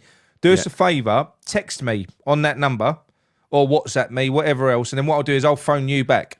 So just so we've got an idea of how many callers that we've got that want to phone in, and we'll call you back. So I'll leave that rolling across the bottom. Just send us a text message and I'll call you back, all right? Go on, Dave. Sorry, mate. Sorry, Dave, you've got a point on that because this is where players take it into their own hands, and that's something that Anton Ferdinand mentioned about the Kerbishley regime, the way the players took it into their own hands, right? Jamie Carragher interview that I was listening to, a really good interview yesterday, and he said, have you ever been in a dressing room where the manager's lost the dressing room? And he said, well, to be honest, I've never played for a manager. I play for myself and my pride. I play for the club. Yeah. Right now, that is surely there are a number of people like that in the team. I think that's what Benny's done this year. I think that's what Benny's done this season. Dawson, for instance, you know, you can't imagine Dawson, Kevin, who's in charge. He's going to try and give 100%, isn't he? But he does. Yeah. But this is the point. Ain't like most people my generation and that. Most of your heroes, as a West Ham fan, are not always the most technical. No, they just have to be the ones. They're the ones that show a bit of balls about them. Yeah, I know. Because that's all you expect. I mean, you know, we've just lost lost the last of those, though, John. Mark Noble. Yeah, but everyone, listen. A lot of people put him down towards the end of his career. But if you know, if he wasn't anything, he was fucking heart on the sleeve type of guy. And there's a lot of pressure on him now when he comes back in January in whatever role that is they've created for him, because a lot of fans are going to expect a sudden shift all of a sudden. No, I think it's bigger than that now. I think it's gone beyond that now. I don't really know what to expect for when he comes back. Well, at this rate, he'll be putting a fucking shirt on, mate. Yeah, no, I know. I mean, there's a lot of people that have been kind of putting the failure this year, if you like, which it has been so far, down to Aguirre not being available. Although we didn't have Aguirre last season. You can't say that, though. But there's been a lot of people that have been. You can't say that's that. what I mean. But there's been a lot of people that have been saying that. Now, he apparently should be ready against Brentford. I would hope. I mean, if it was me, if I was David Moyes and I was a bit unsure on Aguirre, I would not have risked him against Arsenal. I would have saved him for the big one, which is against Brentford on Friday. I would have done that. But how much difference can that make? When you look at how disjointed we are, and we really are, and the thing is, against Brentford, the way that we play, the way that we set up, it isn't going to work because they're not going to pour at us. They're not. They're a counter-attacking team as well. Our game was all about sitting deep and then spraying the ball over into wide areas because their fullbacks bomb on. Brentford ain't really going to do that. They'll kind of, and they've got a better attack than us. They're more organised. I'm worried. Like I say, they were brilliant against Tottenham the other day. Yes, Tottenham came back and scored 2 goals. That's all they need. 2 chances, 2 goals. Yeah. But Brentford, and I was kind of hoping that this crap that's hanging over Ivan Toney was gonna put a bit more pressure on him. But if you watched him in that game, it don't seem to have bothered him at all. Well, no. Go on. If you cast your mind back to last season, Brentford were even more with the dark arts than what Arsenal were yesterday. Absolutely, yeah. But do you know what? Do you know what, Dave? Sometimes you've got to be like that, though, haven't you? Sometimes you have. No, I don't hold with that because I'm old school, mate. I see. I'm all about. But what's the difference? Really, I know it's a bit more dishonest, but dark arts. If you're old school, then you're from an era where you're used to seeing a good player getting booted up in the fucking air, so he goes missing. Yeah, but that's dirty and all. That's dark arts. You're not. I'm not calling for 2-foot tackles and all that. No. We seem like we roll over and die so easily. Yeah. And the thing is when we concede that first goal, like we did yesterday, you know what's coming. We literally get deeper and deeper and deeper. And it don't matter who's throwing their arms around or gesticulating. They just can't do it as a unit. We just fall further back all the time. Yeah. No, I know. The thing is, Nick, though, you beat someone 6 foot in the air, there's nothing snidey or sort of secretive about it, is it? It's obvious. Yeah, exactly. No, that is true. I know what you mean. Look, listen, I don't like it, but it's kind of part of the game now. And if you want to get anywhere, it's like everyone's. It's like that was almost like the comedy villains, Argentina in the World Cup. They won it. Yeah. I know. The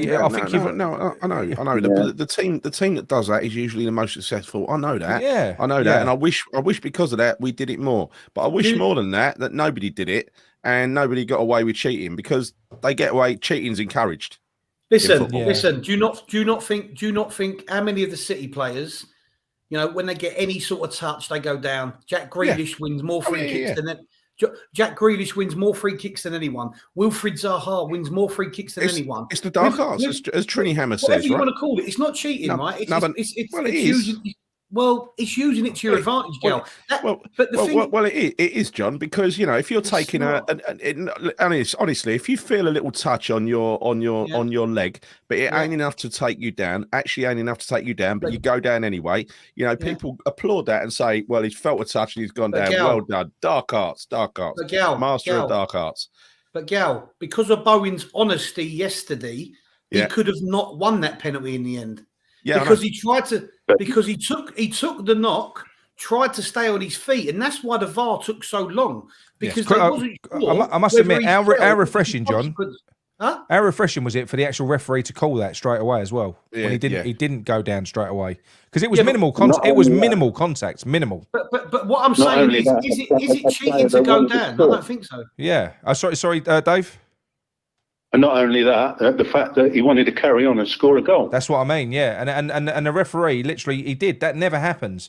And I think that's part of the reason why players dive, because sometimes the referees don't give the decision unless the players hit the deck.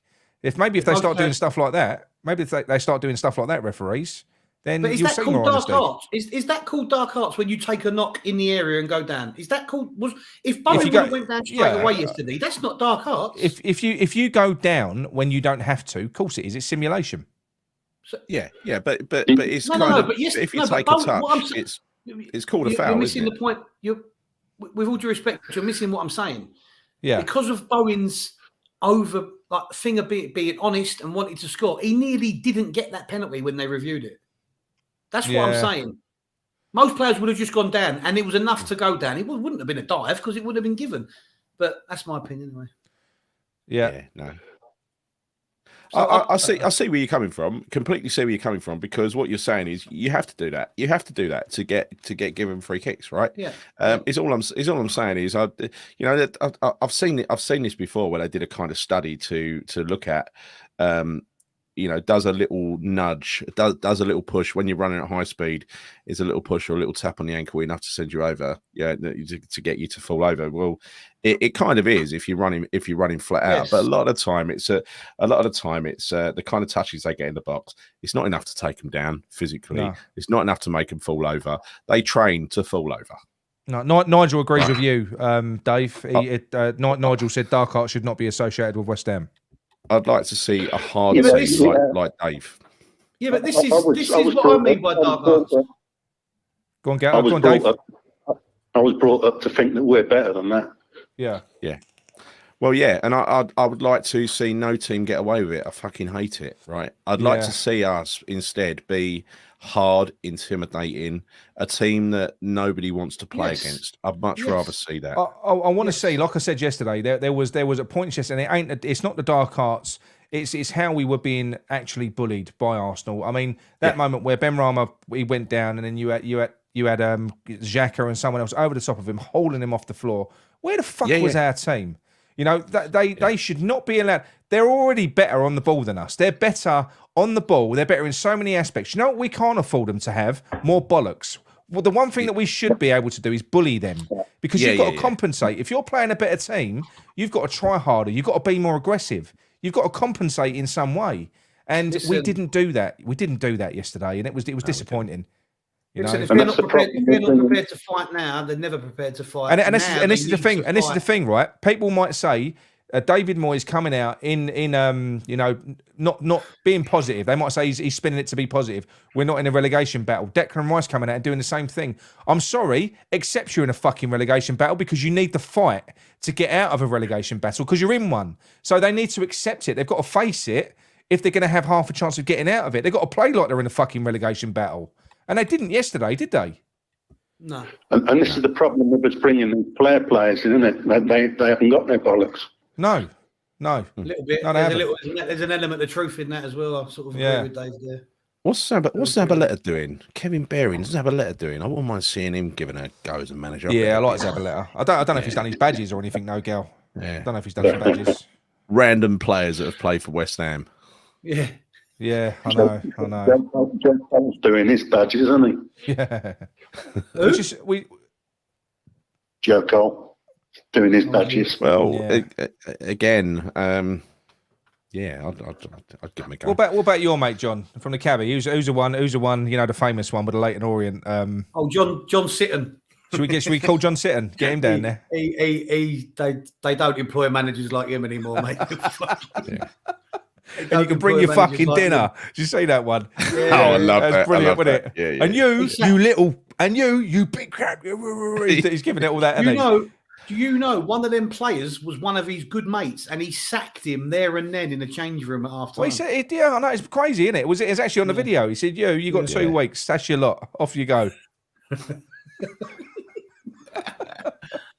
Oh dear. We done worse than that, didn't we? With what's his face? They got sacked up north after the game. What was Avram Grant. Yeah. He weren't even allowed on the coach, was he? He weren't allowed on the coach, was he? Sofiane, what do you think about Sofiane's gut feeling, Dave? He's got a gut feeling that we beat Brentford. What do you reckon? No, I think we could. I think we could. Go on, Dave. Sorry, mate. I think he's in Claire Cuckoo land. I think we could, though. This is a worry. We have got the ability. We did it after the Everton game. We're no worse now than what we was when we played Everton, right? And I said when I did that show before, I said I wouldn't be surprised if we do get some points together because we do beat teams. I'm not saying that Brentford are worse than us, but we can beat teams that are worse because of our personnel, because we've got good players. Every now and then we will be able to get a win, but all that will do is put us on 17 games and 17 points. It's still a point a game, you know. He would have to beat Leeds if he would have to beat Leeds to improve by 1 point on where Pellegrini was sacked from. And why do people always get the run of the stick? Sorry, go on, Dave. We couldn't beat Brentford when we were confident and playing well a year ago. No, we couldn't. And the way they play, if you watch the way they played against Spurs, they hunted Spurs all over the pitch, and that we're going to hate that, right?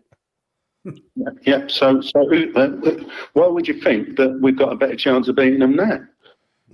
I don't. I'm inclined to agree with you. I've got to the stage now where my heart's always ruled my head. Nick knows that I find it very difficult to say West Ham are going to lose, right?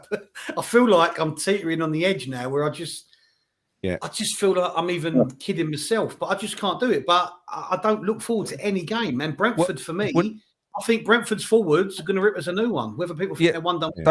They will. I will say this now. If we can come out against Brentford and play well and get a win, then it would be amazing. But if you're telling me we play absolutely shit and do nothing and just shithouse a win and save Moyes for 3 more games, I don't really want that. I don't want it. Look, I don't want that.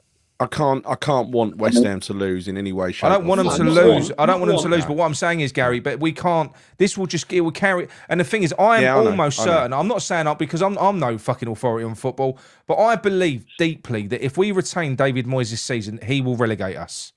I believe it. I believe he will. Well. I do as well, and that's the reason I want him out. And I agree with you. I see where you're coming from. You know, it could extend the agony for a period, right? Yeah, it could.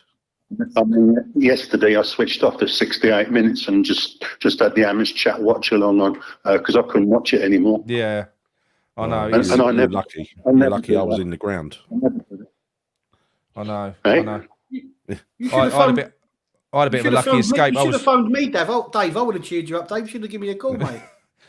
I was supposed to be going, Dave, but I gave my tickets away to me mate and his boy who's not well. He's going into hospital. No, I gave the tickets to me mate and his boy. His son's going into hospital next week. So I gave them to him. I'm glad that they went, but I really wanted to go to a Boxing Day game as well. So but as it's turned out. Because I had that kind of in the back of my head, even though I'm a negative fan, people call me. No, when it comes to match day, but when it comes to match day, I'll get all deluded and I'll start thinking we can win. You get on my nerves. I know. You are like my missus. You have mood swings that I've never known. My collective wants to take it one step further and shoot David Moyes. All right, but let's not do that. The firing squad. Dirty Harry. The firing squad. Yeah. But anyway, Dave, what we're going to do, mate? We've got a couple of other calls. So what do you want to finish on? What point would you like to finish on? John's a legend. So we got the next 5 games. Yeah. Who thinks that we're actually going to win any of them? Because I can't see us getting any. Not with Moyes. Not with Moyes, I don't. I really can't think, see it. but I think it's interesting. Look, we've all said about the players who don't roll their sleeves up and all this blah blah blah. Somebody in that dressing room there needs to get them by the fucking scruff of the neck. I don't care if it's not David Moyes. Yeah. You know, somebody really needs to shake him up. And if Noble's coming in January, can't he go there a couple of days early and just get in the fucking dressing room? Because they need a G up. There's something amiss there, and it's, for me, it's character.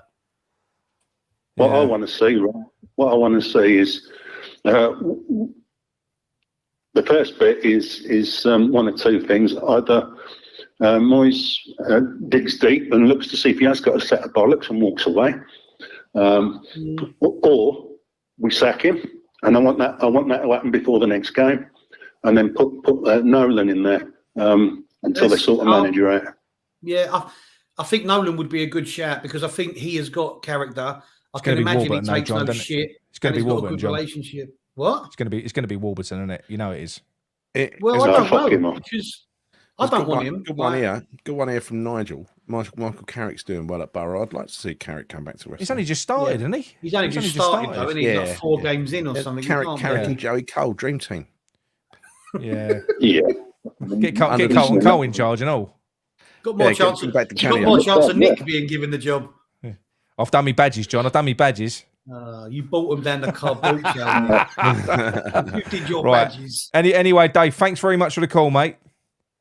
All right, cheers, take it easy. All right, cheers, mate. Thanks for the call. Hang on, look, I just got to show this. Nigel's talking about Dave. I'm West Ham till I die. Unless we're losing, then I'll turn the TV off and watch something else. Oh, go back in, Dave. Dave, go on. Is he gone? He's gone. He's gone. No, I'm here. Oh, did you see that, Dave? It's Nigel sniping at you. Don't have it, Dave. I'm not going to ride him. Just because he was on ITV News once. That's what it was. At the end of the day, he does mutual wanking with Sean Whetstone, doesn't he?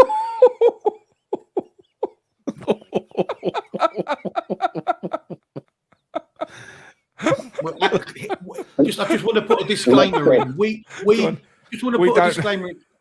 at Claret and Booze accept that there are lots of other wankers out there also. Also, yes. We don't discriminate. We don't discriminate. No. You know. You didn't agree with it, did you? Right, Dave, we're going to cut you off. All right, see you later. Cheers, mate. See you later. Bye. Cheers. Maybe I should have put that comment on while he was still on the line. Eh? Sorry, Nige. Hang on. Right, I'm going to call. This is somebody, John McCarthy. Who was Moyes in, and I know now he's converted. He's Moyes out. John McCarthy, has he been on before? Yes. Is he the Irish fella? Yes. What got him to jump over the fence then? I'll see you later. Hello, mate. Hello, mate. You all right? Hello. Yeah, I got to tell you now. Comment on what Gotcha. You've got us, mate. You've got us on the TV, didn't you? Huh? I said you had us on the TV, didn't you? No, I had you on the laptop. Oh, right, lovely, mate. How are you anyway, John? I'm good. Well, I was good. I had a good Christmas and all that shit. But Boxing Day was a load of bollocks. Yeah, I know. What was you expecting on Boxing Day, John? To be honest, nothing. But when we went a goal up with a penalty, I thought we'd never get a penalty off of Oliver, like. No, but when we got it, I thought, hello, yeah. Today's the day. Yeah, surprising, wasn't it? Was you confident? But was you confident at half time when we was 1-0 up? Did you think we can do this? Yeah, I was. I thought we were going to park the bus for 45 minutes. I thought that's Moyes' style. We tried that. We tried it. Yeah. No, it was just too good for us, mate. And Sue fell on a yellow. He was, one tackle and he could have been gone. He had to get hauled off, didn't he? He had to get replaced.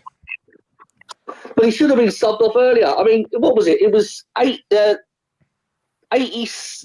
75 minutes. He took off Souček. Yeah. For 4 nails.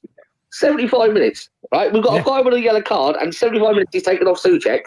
And then, 85 minutes? No, 87 minutes he took off Antonio for Mbamba. Yeah. Well, we should have played the two of them up. I mean, giving him out his debut, didn't even give him a fucking chance. Well, I was talking to Nick about this on the way home last night. Mabama, when he came on, he really tried to put himself about, and he was kind of obviously playing in amongst a bunch of, he was running around a lot. It would have been lovely to have seen him given a couple of minutes playing alongside Antonio, because he might have had a bit of an impact if he was playing alongside Antonio. What I mean, John, is he didn't do a lot. He barely touched the ball. But what I'm saying is his movement was actually really good. I really enjoyed watching him run around like a headless chicken for a couple of minutes. He was enthusiastic. I just like what you called him. What's that? Mbama or something. Mabama. Someone called him Barack Obama earlier on. Yeah. Oh, really? In the chat. I thought he looked incredibly lively when he came on. He did, really lively, and I love that enthusiasm. And I just thought, because Antonio was knackered, I mean, you said it when we were chatting on the way home, because Antonio was knackered, it might have been a really good chance to bring him on and let him play, let him be the legs for Antonio, Yeah. Yeah. No, I agree. But it was just a bloody shame. It was a waste. A complete. I mean, we know Moyes is shit with his substitutions. He does them at the last minute, and he made the wrong ones. Yeah. In my opinion, he did, and he left it too late. I mean, the thing is, mate. I think what we saw happen was the first half played out. It weren't quite working for Arsenal. Clearly, I think Arteta saw what wasn't working. He corrected it at half time. He reacted. David Moyes didn't. When it started to go wrong, I know there was a quick fire double, but at that point you make a change. When it's 2-1, you make a change and you try and correct something. He just didn't. He didn't do anything. He just done fucking nothing. It was just bizarre. It's like he freezes. I've never known a manager freeze like him. But that's Moyes. Moyes is set in his ways. He has the same way of playing every week. He does the same substitutions every week. Everybody in the league knows how to play West Ham. That's why we are where we are. Yeah. Do you think? Yeah. But do you think? Look, we're just talking there to Dave, the previous caller, about bringing Nolan in as caretaker, right? That's all well and good, and I've said he must have a bit of spite in him, must have a bit of character. But do you think anyone there, currently there, questions Moyes or gives him a bit of feedback about what's not working? Because I can't think they can. I don't. It's whether he listens, though, John. No. Is he the type of person that do you think listens to advice? The thing is, but John, listen to this, right? It's been said twice already in the past couple of weeks, right? Moyes doesn't talk to anybody. Soufal's tried to talk to him. He threatened him in the end. He said, if you don't, I'm off. Kraus said it. He doesn't talk to him. I appreciate that in regards to players. But if you don't communicate or have an open forum with your coaching staff, there's no point having them, is there? I just wonder what goes on there. But then again, maybe that's why other coaches have left. Maybe we don't know. It's got to be a reason for it, isn't there? Because they're his guys. They're his backroom staff. They're all as good as yes men, but obviously. Well, yes, I mean, although I can't imagine. I can't imagine Nolan being like that. But that's what I'm saying to you. Yeah, I can't. I don't know. It's really tough. I mean, because obviously, John, when we spoke last time, you was not staunch Moyes in, but you weren't Moyes out at that point. And you've kind of I think that was a straw that broke the camel's back for you yesterday, wasn't it? Yeah. Well, do you know what now? I've kind of changed my mind tonight. Why's that? Again, sorry. Ooh. That Clarity Hugh piece, have you read it? No. Go on. Diabolical. They've thrown him under the bus. They've literally thrown Moyes under the bus. Yeah, but that is when this is Hugh Sutton again speaking for Surrey. Yeah. Sort of trying to make it all right for Clarity. They've thrown him under the bus. I'm gonna have a look twice now. In that article. It's what we've been saying. They said they offered him money for a striker, and he's refused to get a new striker in. And they said we've offered him money to do it, and they mentioned it twice. Yeah, and Moyes has said no. I'm going to wait for Scamacca and Antonio. They will come good. Yeah, right? And then he said later on he hopes Scamacca is ready for Friday. You know that they will react when they start feeling the heat, and they can start feeling the heat from many different avenues, especially on social media, because they have people who monitor social media and report to them what's going on social media, right? If there's been a lot of They're gaslighting. All they're doing is gaslighting. They are. Yeah? Yeah. I agree. Right? They're using you again to say, oh, yeah, we better get on top of this quick. So we'll go with what the fans are saying. Yeah, they've gone in hard. They've gone in hard, haven't they? I can see it. I'm reading it now. Getting rid of it. Because it costs the money. This is GSB again doing the same shit all over again. Oh yeah. Well, Hey? I think. Hang on 1 minute. It is. I completely agree with you. Hang on, phone's going mad now. I completely agree with you, John. It is, but the thing is, we called this, and like I said to you before the season restarted, we all said, and we called the same thing. We before the season restarted, you had Moyes coming out doing his interview. You had the fucking YouTube channels doing it. You had the news forums like Claret and Hugh doing it. You had the Twitter accounts doing it. All like a coordinated attack. Fucking pro Moyes. And we all said, all of a sudden, when that flip switches, all of their rhetoric will change immediately. And that is what we'll see now. We'll see it'll be a cascade effect. It will all go. It will all go. Barney says Nick falls for clickbait and Claret. Yeah, no, it's not that. It's not that. What it is, it's as he just explained. We see these group of channels and websites and whatever else who follow a certain narrative that's dictated to them by the board. We follow no by fucking certain people narrative on the board, and it's amazing how closely they follow that narrative. Now that narrative has clearly changed because Claret and Hugh is one of those websites, right? Watch the others fall in line as well, right? Yeah, they will. Anyway, John, we've got a few callers fucking queuing up now. So what go on, mate. 2 quick things before I go. Go on. Right, one, that poster behind the back of your head, you spelt down wrong. Right? It might be valid in a few years. Right, and the other one is Declan Rice in the calendar. Do you remember we spoke about it during the week? Yeah. Declan Rice. So you got the new club calendar that's just been released. You can see it on Amazon, and you got Declan Rice is in January. So I don't know whether that's indicative of anything. Whether they didn't want to risk putting him further sort of later on in the calendar. I don't know. You got David Moyes in February, Karen Brady in March, and no, you haven't. It's all players. Are you on it, Nick? Are you on the calendar? I should be, shouldn't I? But yeah, no. It's I don't know, John. I mean, so what are your thoughts then? Do you reckon? Look, fast forward to Friday against Brentford. What do you think is going to happen? I'll tell you what do you think is going to take now for David Moyes to turn this around? Now, no, he can't. He can't. He can't turn it around. Friday's going to be like Burnley a couple of years ago. Right, the fans are going to be up in arms. My opinion, they should just get rid of him now. Right, sell Rice in January, and say to the next manager, get somebody quick and say, right, you got 100 million quid, fix it. John, listen, for all the criticisms Rice has had over the interview he did in the World Cup with England and gesticulating with his arms as he has done in a few games recently, you can't take away one of the only characters and fighters we've got, mate. Yeah. If you know, and at the end of the day, it ain't going to look good on Rice if he leaves or we sell him in January. No, it won't. And then we get relegated. His reputation with the fan base will never be repaired. We know he's probably 99.9% going in the summer. For me, there's no point selling him in January. What were your thoughts? Hang on, before you go on that, right? So, you know, David Moyes does his article in the Times. I think it's in the Times. Yeah. Well, he came out and he actually wrote a piece. He had done an interview. He wrote a piece on kind of saying, yeah, we've had to accept that David Moyes is going to move on in the summer. What the fuck? How the fuck does...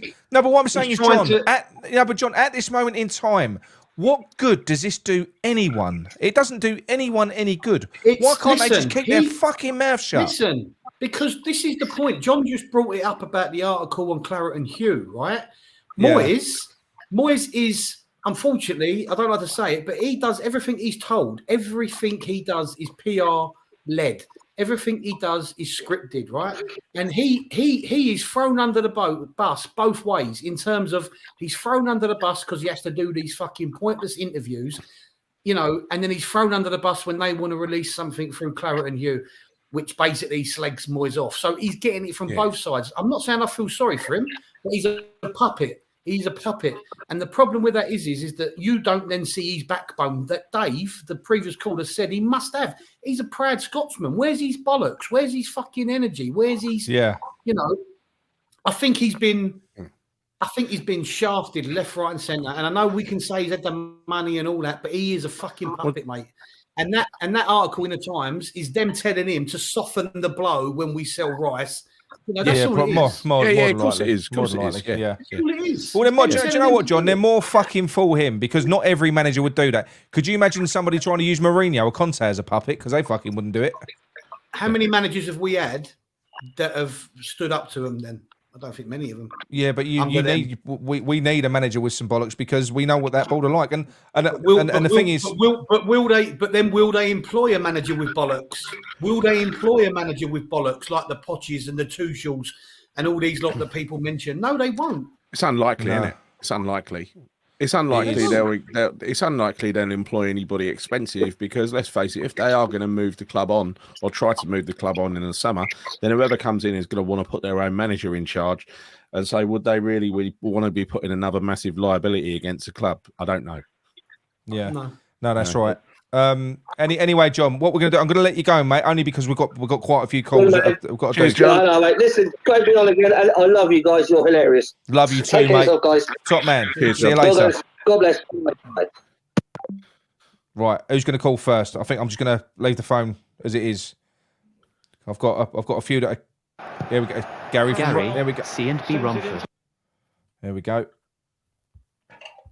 I've done the wrong thing. Gary from Romford. Oh, hang on, it's all going wrong. Hang on 1 minute. Benitez. Right, Gary, what we're going to do, we're going to do very quickly, we're going to try and do 10-minute calls because we've got quite a few people that want to call in. So, Gary, how are you? I'm fine, mate. How are you?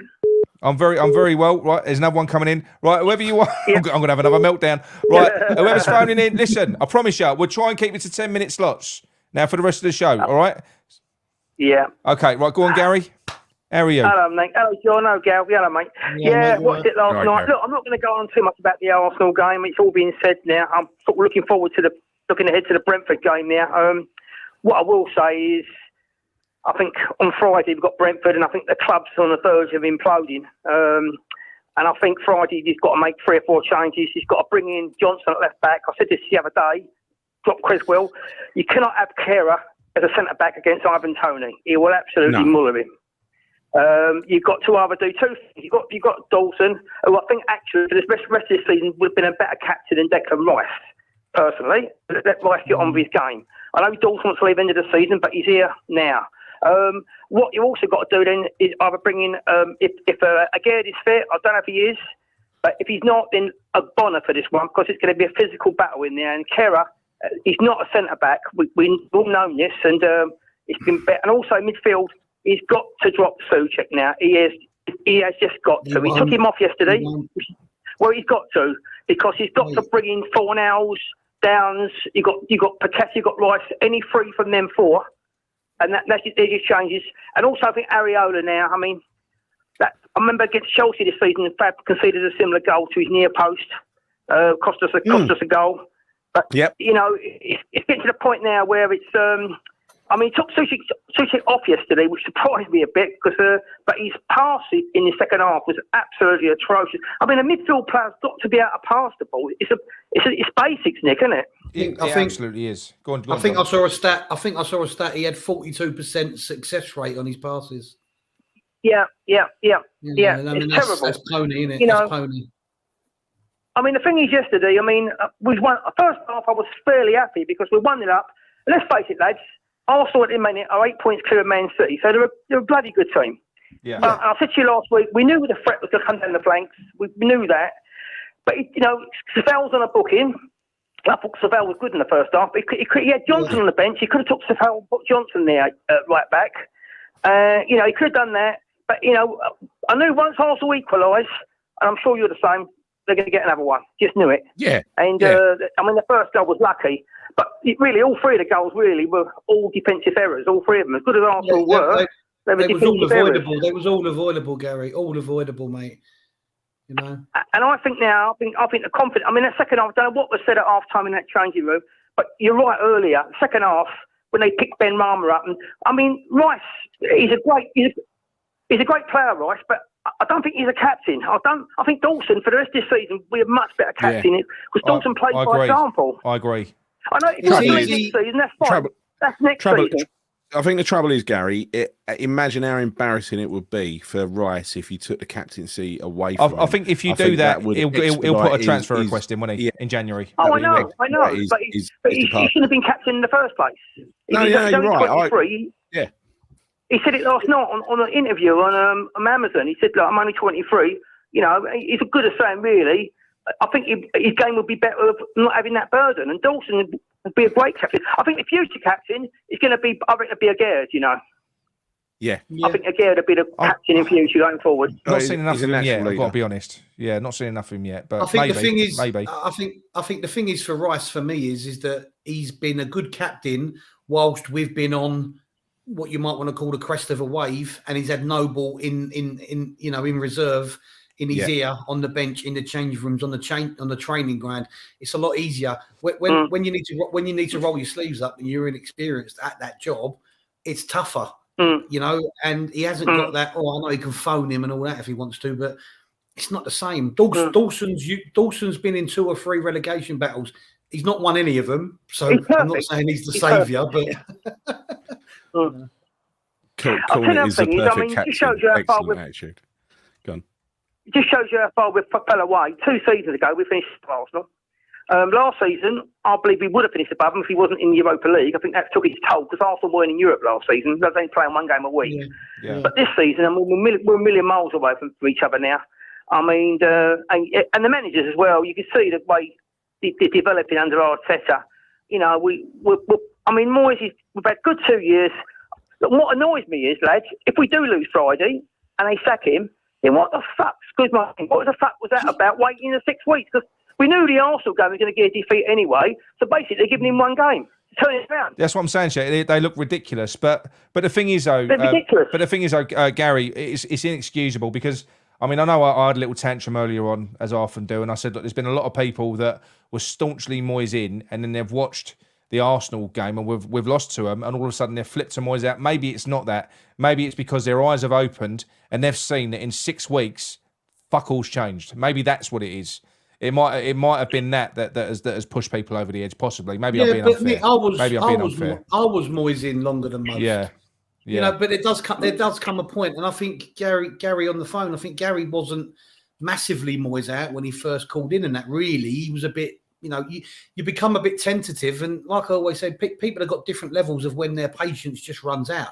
Some people are just blinkered totally, in my opinion. You know. Yeah. I think I've been like a while now, actually, Moyes out. But the reason I was at first a bit wary because we see managers in history turn things around. You think, God, if had a sacked him, we've never done that, and you're thinking, but in a way, Moyes is perfect for a relegation fight, but not now because I think there's too much discontent in that changing room, lads.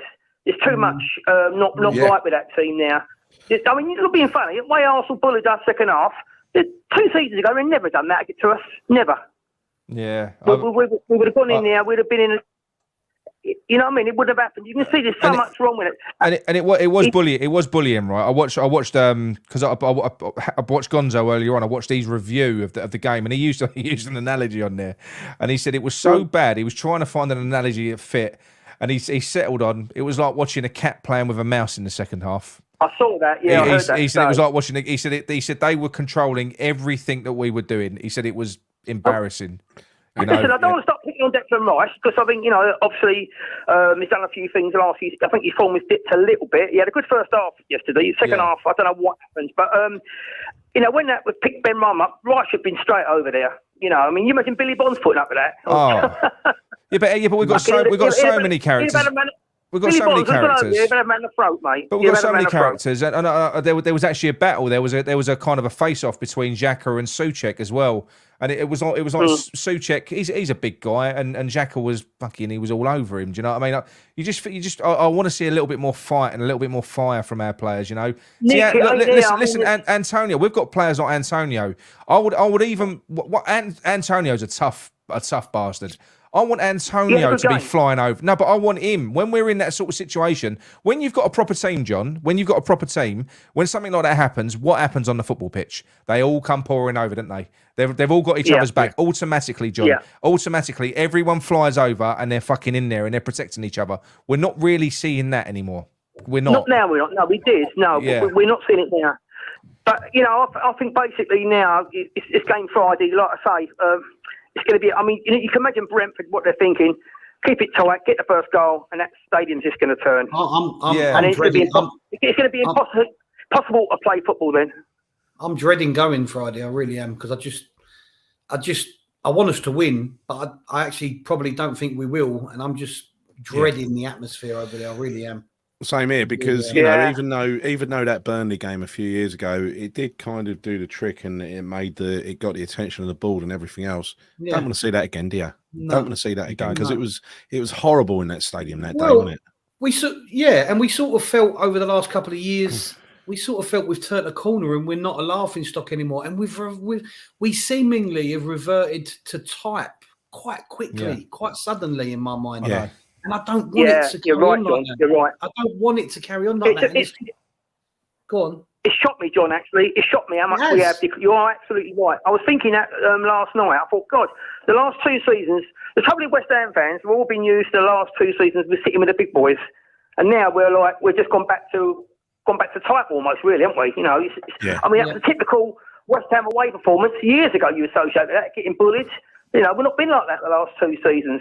No. Even this season, to be fair, Liverpool, Chelsea, Man United away, we could have got points from all those games. We should have done, in fact. I know. It's been a steady decline, mate. It's been a steady decline. But right, Gary, right, you're on 10 minutes. Give us your last point you want to close on. Basically, I want to say about last night, Moyes, with his bias towards certain players. I mean, there was a few bad performances last night, and yet again, he singled out Ben Rama.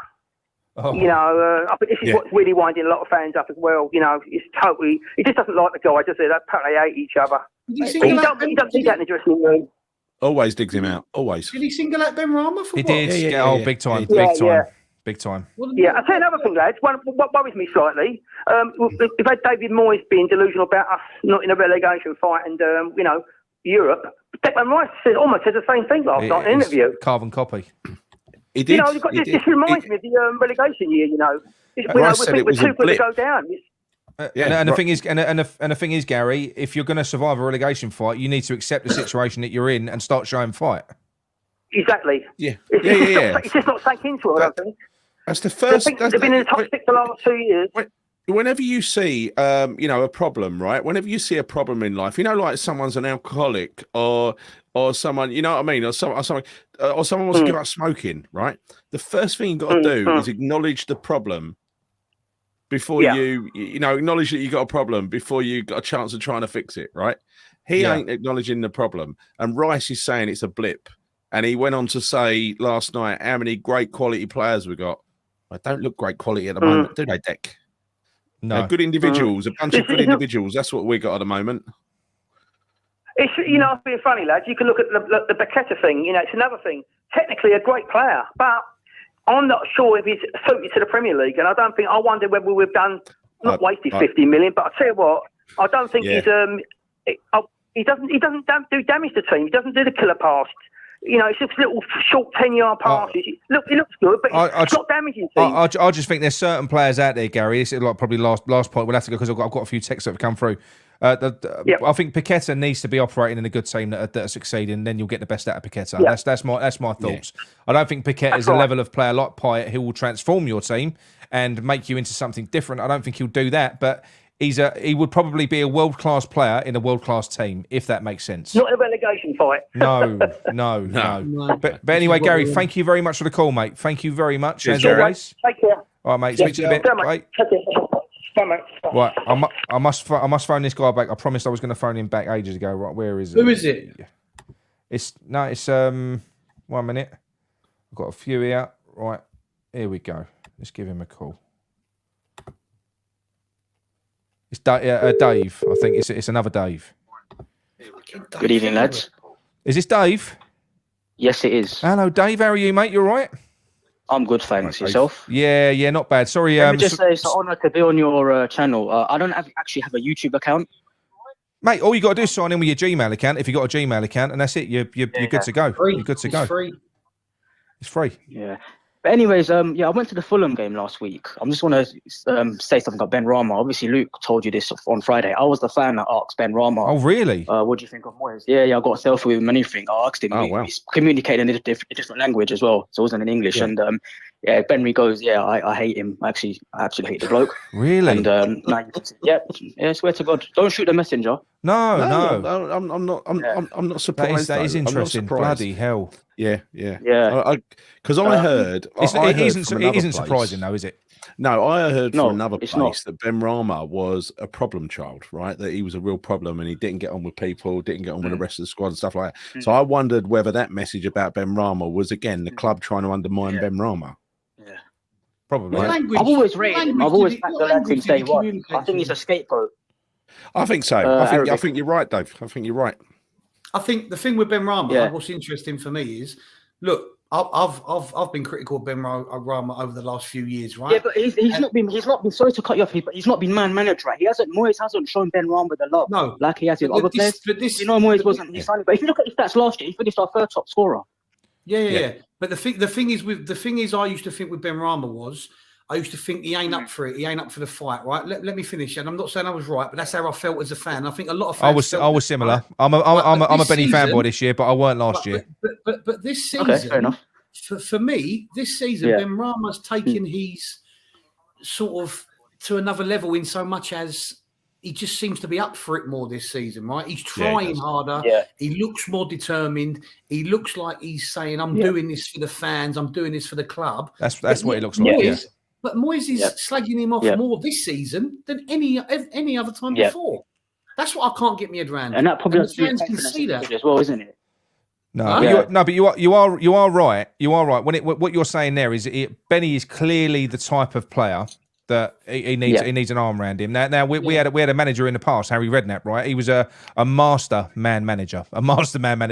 He would literally he could if someone needed to kick up the arse, they need to kick up the arse. If somebody needs a different type of management, if somebody needs a cuddle, he would do whatever it took. Whatever it took to do what they had to. It's like Nigel Winterburn. When we signed Nigel Winterburn, he basically used to let Nigel Winterburn train at home. He was like, don't worry about it. Just come in on a match day. He said, come in for the team talk, train at home, come in on a match day. When we had Paolo Di Canio, he said, we always used to have to give Paolo Di Canio, put him in the strongest team in the five-a-side competition because we couldn't have him losing. Just talking about Benny. Sorry, just want to put this comment up. Benny simply isn't good enough. Too wasteful. But he has been one of our better players this year, which says more about the rest of the team. I think there is a point. Bowen's been awful this season, so how come he's not getting the same stick? He does from us. He does on here. If you watch the channel, Ben's a scapegoat. Whenever we lose, he's a scapegoat. Ben Rama. Last season when we lost the game and other players performed 10 times worse than him. Oh yeah, it's all Ben Rama. Yeah, but I think Benny has. Like, we've seen it before in players in years past. I'll give you an example. Colton Cole, when he came in, he was a player that was he was universally undisliked because people didn't like him. But you know what? He turned into a cult hero. I think Benny is turning into the same type of player. I think Sol's improved him. Yeah. But I think with Benny, I think he's turning into the same type of thing. And credit to him because you can see that Moyes has probably been trying to crush him a little bit, and it ain't working. Yeah. He's not letting it happen. Yeah. But no, I'll look. Listen, I don't think that Benny is the best player in the world. I think he's one of the best. But I do think he's one of the players in our team that can make something happen. At the moment, in our current situation, I want him on that fucking pitch, 100%. Yeah. You know, I do. Right.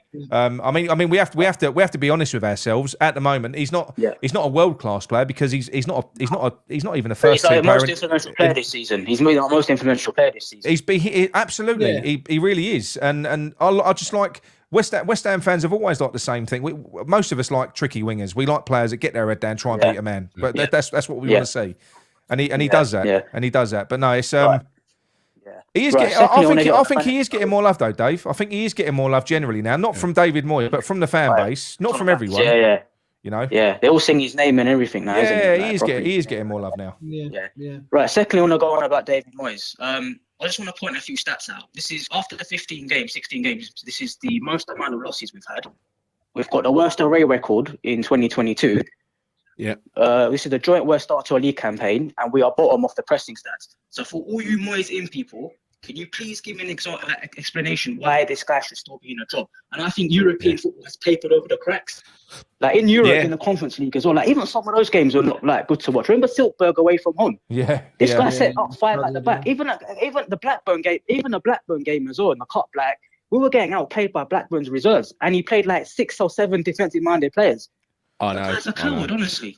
I mean, the thing is, we've got. I'll always respect him for what he's done, but you can't keep living on the past. All since October, I'm like Unique. After that Everton game, I was like, do you know what? Enough is enough. Yeah. And people kept telling me, oh yeah, but just wait. We know this has to gel, that has to gel. It doesn't take 10 to 15 games to bed players in. How comes other clubs don't have a problem? It's because other managers adapt to the way that their players play. Well, like Moyes, he doesn't. He's stubborn. He's like, you got to play my way. That's it. I will say, Mandy. That's why that's for Paqueta and Scamacca. They're not shit players. People keep saying they're shit. No, they're used to being in dominate possession. You're not going to get the best out of them if you keep sitting back half the time. I think Mandy G's hit the nail on the head now though. She said there are no Moyes in here.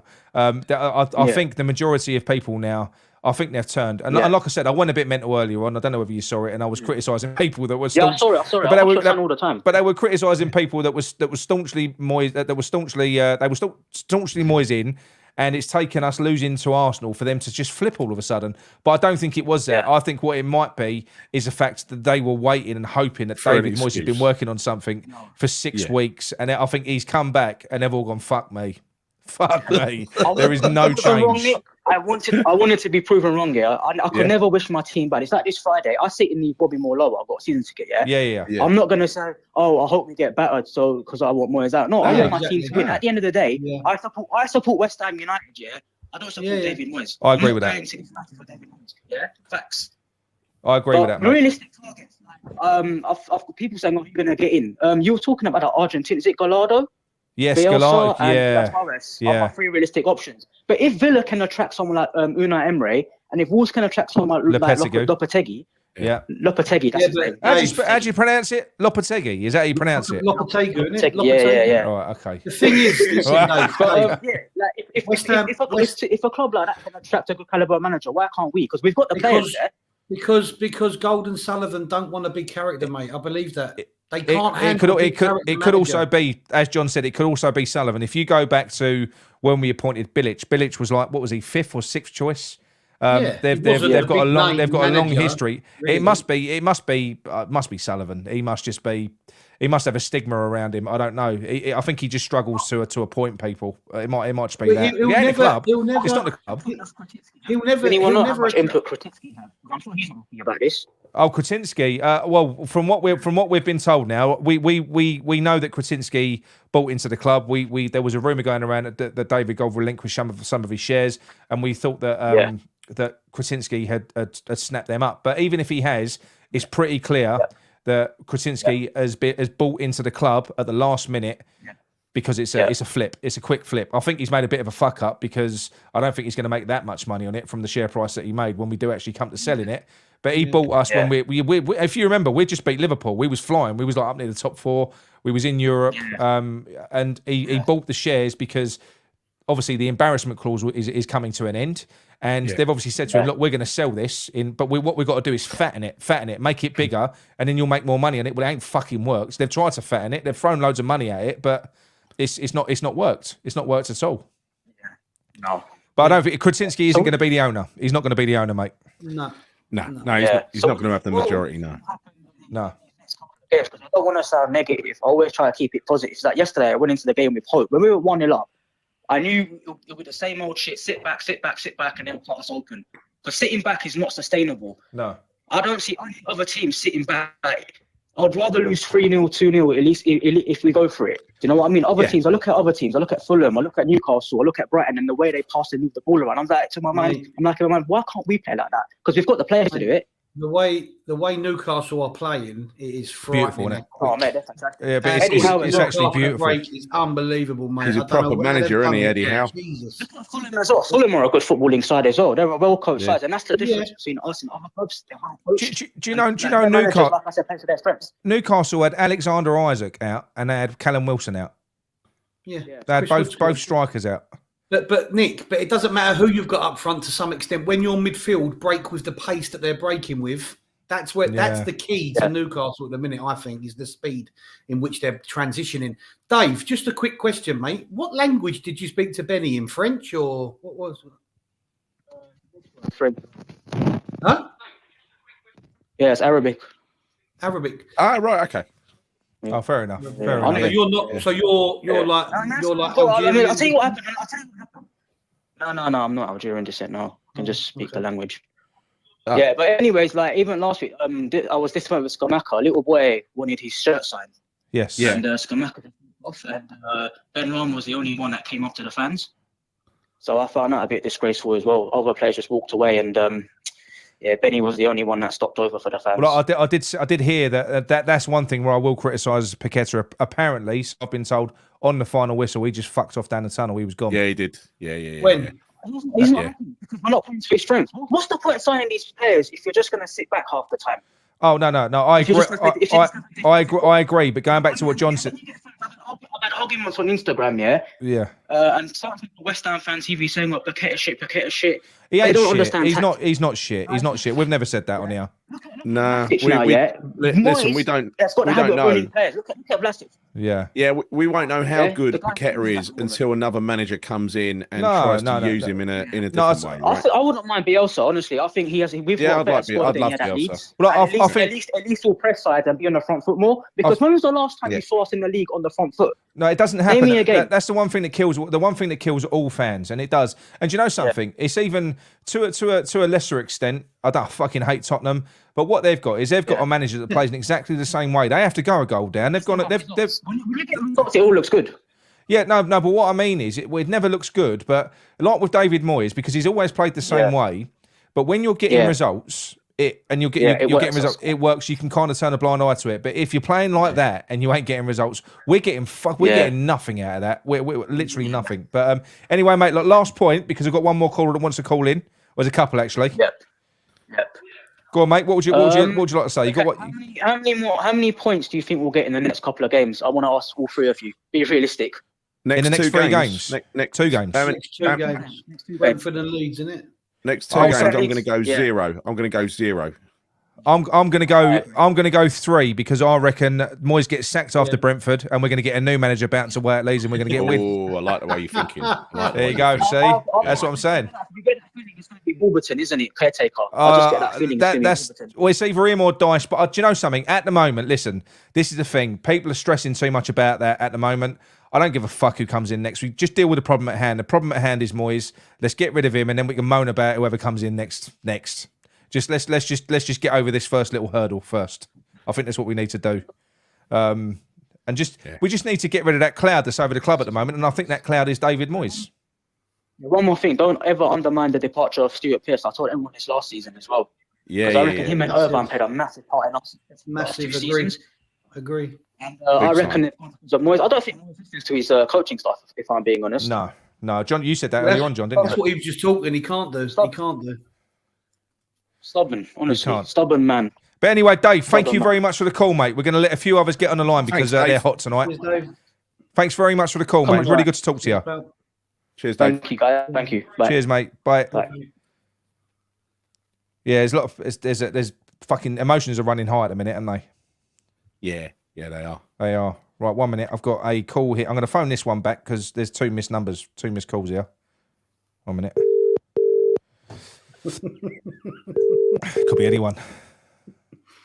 It might be the Where are pizza shop you phoned earlier. Yeah, that's right. Yeah. It could be, yeah. Hello? Hello there, it's Nick from Claret and Booze. Hello? Hello? Dave. Is that Dave again? Oh, That actually, was it's that Dave. Dave again. Yeah, the geezer. That was just went Dave. on. Right, 1 minute. We've got one here. Dave. You're rubbish at switchboard, aren't you?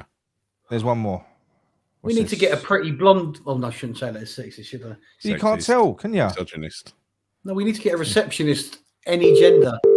What, am I not sexy enough for you? Your hair's not blonde, is it? It's grey.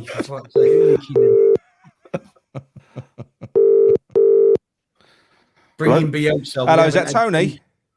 Hello? Hello, is that Tony?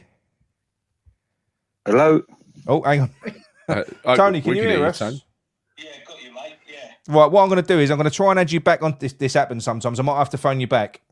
I'll tell you what I will. I'll drop the call and I'll phone you back because it started playing up again. I'll give us a minute. I'll call you back. All right, mate. Right, 1 minute. Let's disconnect that. Bloody hell, Nick. No, every now and then this stupid fucking thing that we've got, it drops the calls. It drops the connection. You picked the wrong model. I said you should have picked the 0844. You wanted to save a fiver and went with the 0833 model. Right. Look, people, look, Ralph. Look at Ralph. Look at Ralph. Ralph. Right, listen, everyone. I've already said it loads of times. We're not that many away from 4K. So if you ain't subscribed, subscribe to our channel. We literally want to get there by the end of the year. It's only about 30 away now. Drop a like on the video. If you haven't got a YouTube account like Dave hasn't, you possibly got a Gmail account. Easy. You can sign into YouTube with your Gmail account, with your Google account. It's all free. It don't cost anything. Mate, if I can do a YouTube account, anyone can. It was easy. Exactly. Even by my standards. Right. Hello, we can hear it. We can hear it. Okay. Hello, Tony. You all right, Nick? Is that you, Nick? You can hear us now. Fantastic. How are you, mate? Hello, Tony. Yeah, good, mate. Yeah, I ain't been kept up last half hour. I'm up at 3 a.m. for work. Sorry, mate. That's all. We'll keep you here for at least the next hour. Don't worry. No, that's all right. Save the alarm going. Harry, what would you like to talk about, Tony? Anyway. Well, I don't know what you've been talking about the last half hour, but on the Moyes thing, I've been with you all the way, Nick. He should have gone ages ago. Yeah. The only thing I disagreed with you about is I knew in my heart they wouldn't get rid of him, and I still don't think they'll get rid of him. If we beat Brentford, I just think it's delaying, like you. But on the other note with the captain, who do you think, if they took it off of Rice, they'd give it to? And I'll tell you who I think they'd give it to so they could keep him in the team. It's Souček. Oh, fuck me. I wouldn't want that. I'm in total agreement with that, but that would justify Moyes keeping him in the side. I think that's what Moyes would do. Things away, wouldn't he? I think that's what Moyes would do. That would be Nick's worst. That's going to give me nightmares. That is. That's going to give me nightmares. I know. It gives never, isn't it? It is, but I know what you're saying. The issue that West Ham have got. Trouble is with Dawson. When all the centre backs are fit, is Dawson going to play? At the minute, why not? He's the only one. Well, working hard, mate. Yes, but that's the thing. But I know what you mean. It's got to be an inspirational player that is. So maybe go on. We're being baited. We've got an Arsenal fan in the chat. Just so you know, Arsenal fans, you know something? I'm going to laugh so hard, mate, because you got Man City chasing you. It's going to happen. You're going to drop away. You're going to come down with the Christmas decorations. Spurs are going to finish above you as well. So fuck you, basically. Sorry, Tony. Sorry. Did you see just quickly? Did you see Arsenal's ultras last night? Did you see that? Oh yeah, we discussed it earlier. They're hard, aren't they? So if the Palace ultras are called the Nigels, what are the Arsenal ones called? The do they do synchronised? They do synchronised dancing as well. The Arsenal ones. Yeah, they do. Yeah, they do. Yeah, and naughty, proper naughty, double naughty, are they? You still got that video. Tony, who do you think should get? Who do you think should have the armband, Tony? I don't know. I don't think we've got a standout player really that could lead the side at the moment. I've been going over this since the late '60s, and I've seen the Bonzis and players like that, the Julian Dixes, but we've just got no one there. But the problem is, again, I hate it when people knock Skamaka saying he's another Haller. He's had no support up there with a decent manager, with the players we've got. Right, Skamaka, you don't play for Italy if you're an idiot. You don't. You know. You don't. And same with Brazil. You don't play for Brazil. Tony, sorry to interrupt. 1 minute. I've just got to address this. Just before I block you, AFC, with your fucking little needle dick you tosser. I've already done it. Is he gone? Oh, what'd you block him for? He must be. Although I'd just like to put a disclaimer out there. He's probably talking about you two, because obviously I'm not. Is he? You know? He just said West Ham are getting relegated, you fat mugs. You fattest bastards. Honestly. Fattest bastards. Sorry, Tone. We ate gooners for breakfast. Nick had 2 this We morning. go. I would literally eat a gooner for breakfast. If you put it in a bap, I would. I'd eat it with ketchup. I'd eat anything. Sorry, Tone. Yeah, I just think with the squad of players we've got, with a right manager, I don't know who that's going to be because Pochettino, yeah, I'm like you, I love him. Tuchel, I quite fancy the Celtic manager, but we ain't going to, you know what's going to happen. We're going to get Warburton. Probably. Right? All of those you named are two big personalities. Yeah, I would take Dyche at the moment to see us through to the end of the season because I think he would keep us up. But I think under Moyes, we're definitely going down. I mean, I don't even look forward to the games now. No, I'm dreading. I used to love it. Like I'm at work for the next 4 days, and Friday, I mean, I'm up at 3 a.m. to go to work. I'd still stay up late to watch it. I just feel sick, absolutely sick with it. Me too. Yeah, I'm just so disheartened. Do you reckon he's gone, Tony? Do you reckon he's gone if he loses on? Oh, no, I don't. No, I don't. Oh, fuck. I don't. I think he'll still be here at the end of January. I think he's. Could you imagine how bad that will get? Imagine how bad that'll be over there if we still do scrape January. a point, if we scrape a point against Brentford or we beat Brentford, he's obviously safe. I think if we get embarrassed by Brentford, like we have the last few times we've played against them, as in we go into that game on Friday, we set out to defend and nick a goal on the break at home against Brentford, right? Then I think the temperature inside that stadium is going to get ramped up, right? Especially if they score. And that is when, you know very well, you've already seen the anti-Moyes things come out on the Sullivan press tonight, right? The Sullivan media tonight. That's just as a result, obviously, of what's going on social media. So as soon as they start to hear it in the ground, I think it's game over. How can you ignore, Tony? How can you ignore what's going on? We could on Friday night be in the bottom 3. We're 2 points off the bottom at the moment. How can even they ignore that? I don't know. I don't see how they don't see what we all see. They do. And like I said, I've been with Nick for ages. I think they do. They're playing a very dodgy game then because it's like where you said earlier, they might not bring no one in because if they sell, they've got to. That might not be the next people's lot of manager. Well, they ain't got to worry about that because they haven't got to pay him off. If they got say Pochettino and they paid him 12 million a year, and they sell in the spring, summer, whenever they're going to sell, and a new team come in, well, that ain't Golden Sullivan's problem to get rid of him. So they're not losing no money at all. So what are they worried about? Every penny counts to them, though, I think. For me, I don't think they're going to bring any of the managers that anybody wants because they're all big personalities. They don't want to deal with a manager with a big personality. That's my opinion. And that's why I don't even think Dyche will come in because as much as he's, he hasn't managed at a high level to some extent, Premier League, but not a high team in the Premier League. He's got a big personality, that bloke, and I don't think he'll come in and be a puppet. I'll be surprised. So for me, the more than likely scenario will be a caretaker till the end of the season. Yeah. Sorry, 1 minute. Can someone translate this for me? Now, Ryan Vincent, you're English. I don't know whether to block you or not. I'm sure I've seen not English. You're West Ham. You man blow bubbles, proper road man to be. Surely you're taking the piss out. I think you are. Sorry, I'm going on a blocking spree. We're getting fucking trolled by gooners, Tony. Fuck off! It's out of order, I tell you. Fuck off out of the chat.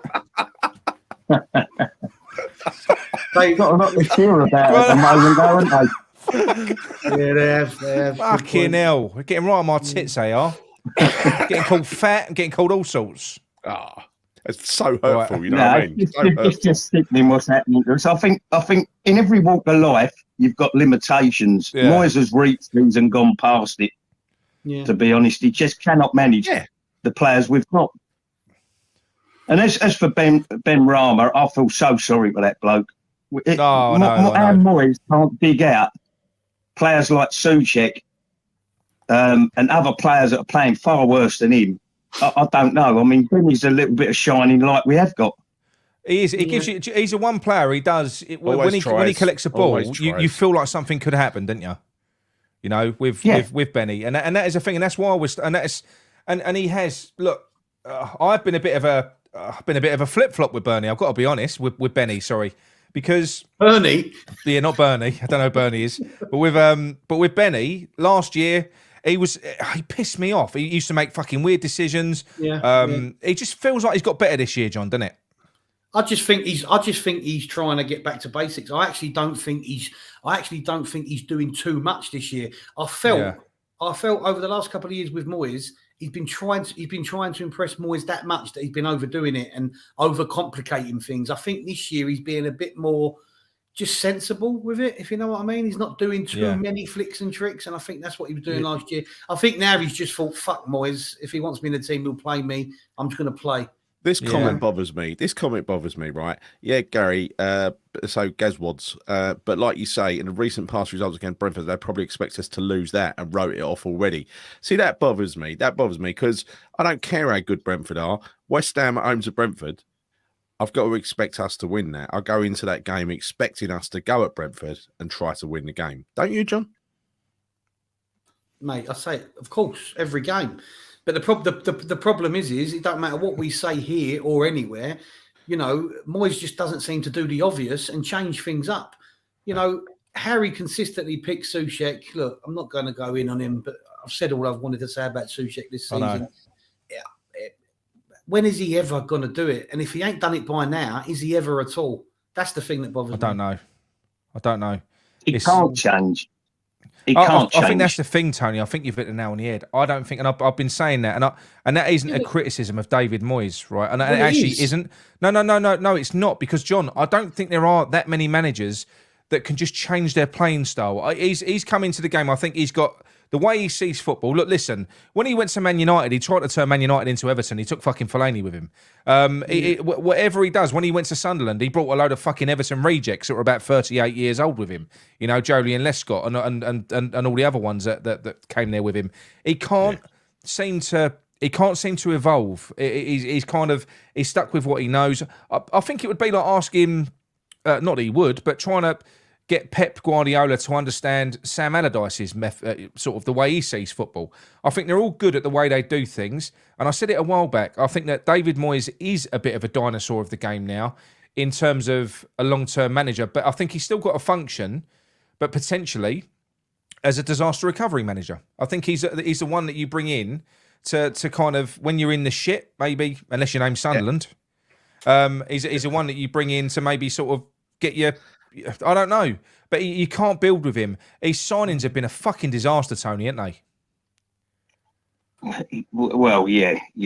Like I said, I just think we've got some really good players with the right manager. We've got the squad we've got. I mean, with the talent in there, like under the right manager, I think we could do well. But why did he bring them in then? It's like if you watch like Emma's chat. Gonzo says, like Fornells, he's a number 10. Yes, but he's created a new position as a defensive winger. There's no such position, but that's what Fornells is. And I feel sorry for Fornells. Well, did you hear the Arteta interview, right? Before the game, the pre-match press conference? He said when David Moyes brought him in, right? He brought him in, and he said basically Arteta. He said he was brought up playing a passing game in the Spanish league, whatever. He said I was a central defensive midfielder, either a CDM or a central attacking midfielder. He said David Moyes brought me in, stuck me on the wing, and he said it was basically it was adapt or die. He never played him in the middle. Yeah. And then do you know what? When he went to Arsenal, Wenger, surprisingly, never played him on the wing. He used to play him central. So he's been doing this for fucking years. Who in their right mind, right? I can understand it if you're talking about peanuts. If you're talking about you've got a really small budget and you've got to go out and cobble players together. And I know I've said this before. I can understand you sort of messing around. But when you've got 180 million, if you need a central attacking midfielder, go and buy one. If you need a left winger, go and fucking buy one. I know. It's so frustrating. If you want a winger, buy a winger. If you want a number 10, buy a number 10. Yes. Yeah. Why would you spend, for instance, like Vlasic, he was always a number 10.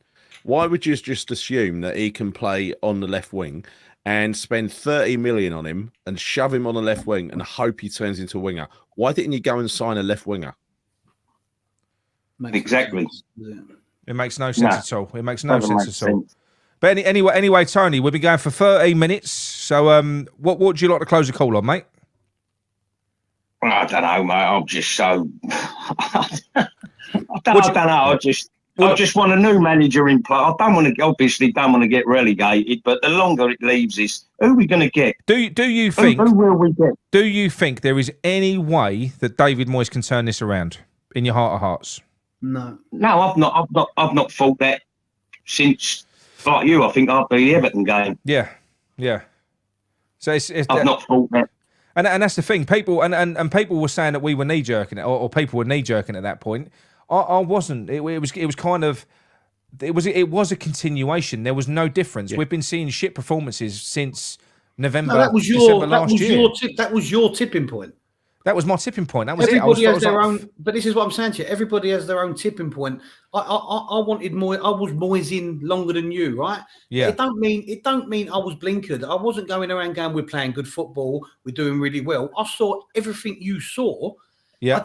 I don't know why. Everybody has a different level. But for me, I really wanted him to turn it around. But after the Palace game, that was my tipping point. And I don't think there's any going back now. I think we all wanted him to turn it around. Even last night, we all wanted him to turn it around. On Friday, we want him to turn it around and do something different, But it's just, do you think that's going to happen? Yeah, it's interesting now, though, Gal, that more and more people sort of are on the fence in so much as they want us to win on Friday, but they're worried that by winning it will prolong the agony. It depends on depends on the win. That's my fault exactly. But I understand where you're coming from, John, where you wanted him to turn it red. But I'm like Nick. I had the tipping point ages ago. Yeah. I wanted to get results, but I just couldn't see it because he does the same. He's just had 6 weeks off, and what do we get? Same old. Yeah, I know. Yeah, I know. Dave Trevich just said there, be ironic if he gets a sack at Goodison. Yeah, sick. Yeah. That's sick, Dave. If that happens. But anyway, Tony, men, can't they? Tony, we're going to let you go, mate, because we've actually got 3 more calls. We're going to try and rattle through before we go. And he's got to get up. He's got to get up at 3. Thanks for having us on. Brilliant call, mate. Thank you very much. Yeah, great caller. And I'll catch up with the rest of it tomorrow when I'm at work. Cheers, lads. Top man. See you later. When you get up at 3, give Nick a call, mate. He likes an early alarm call. Fuck off. All right. I'll see you later. Cheers, Tony. Tell him, mate. Tell him, mate. I'd love if he did. Yeah, Jonathan was supposed to be coming on tonight. Yeah. He's done the call with us before, and he was due to be coming on, but he's got those 2 big cane corsos, those bulldogs. He said, mate, I can't come on tonight. He said, I'm down at A&E. He's thrown a stick for his dog. He's got literally one of them by accident. It's literally gone through his hand. One of his canines is literally completely and utterly opened him up on his hand. God. He sent me the picture. It's quite gruesome. Yeah, he said it was a complete accident, but one of the dogs has gone through his hand. Yeah, well, he's playing with a stick, playing with a stick with him. Right, hang on. Well, got Matt. Going to call Matt back now if he's still with us. Maybe you should message them first rather than call them. They might be asleep. Nah, wake them up. They might be dreaming. It's Nick from Claret and Booms. Hello. Hello, Matt. Hello, mate. Hello, mate. Yeah, sorry it's been a little bit, mate. We've had quite a few calls. Are you all right? Yeah, good, mate. Good, mate. I love the show. Cheers, mate. Thank you very much. What would you like to discuss? My tipping point was the Palace game. He should have gone after that. Yeah. That was just so flat. It was flatter than a witch's tit. Yeah. He should have gone after that. Yeah.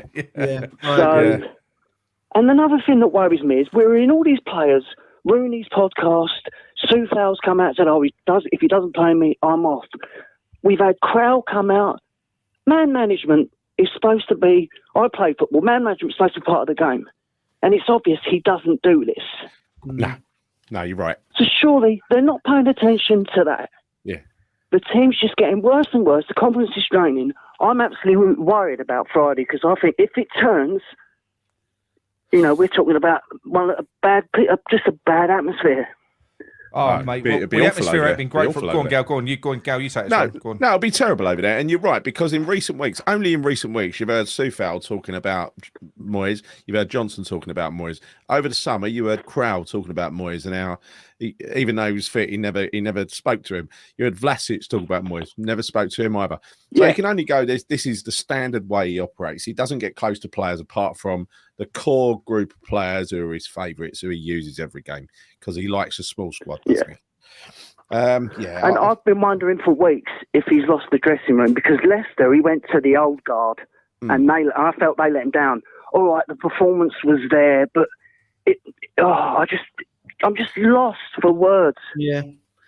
Yeah. I think I'm with you, mate. I'm just bewildered now.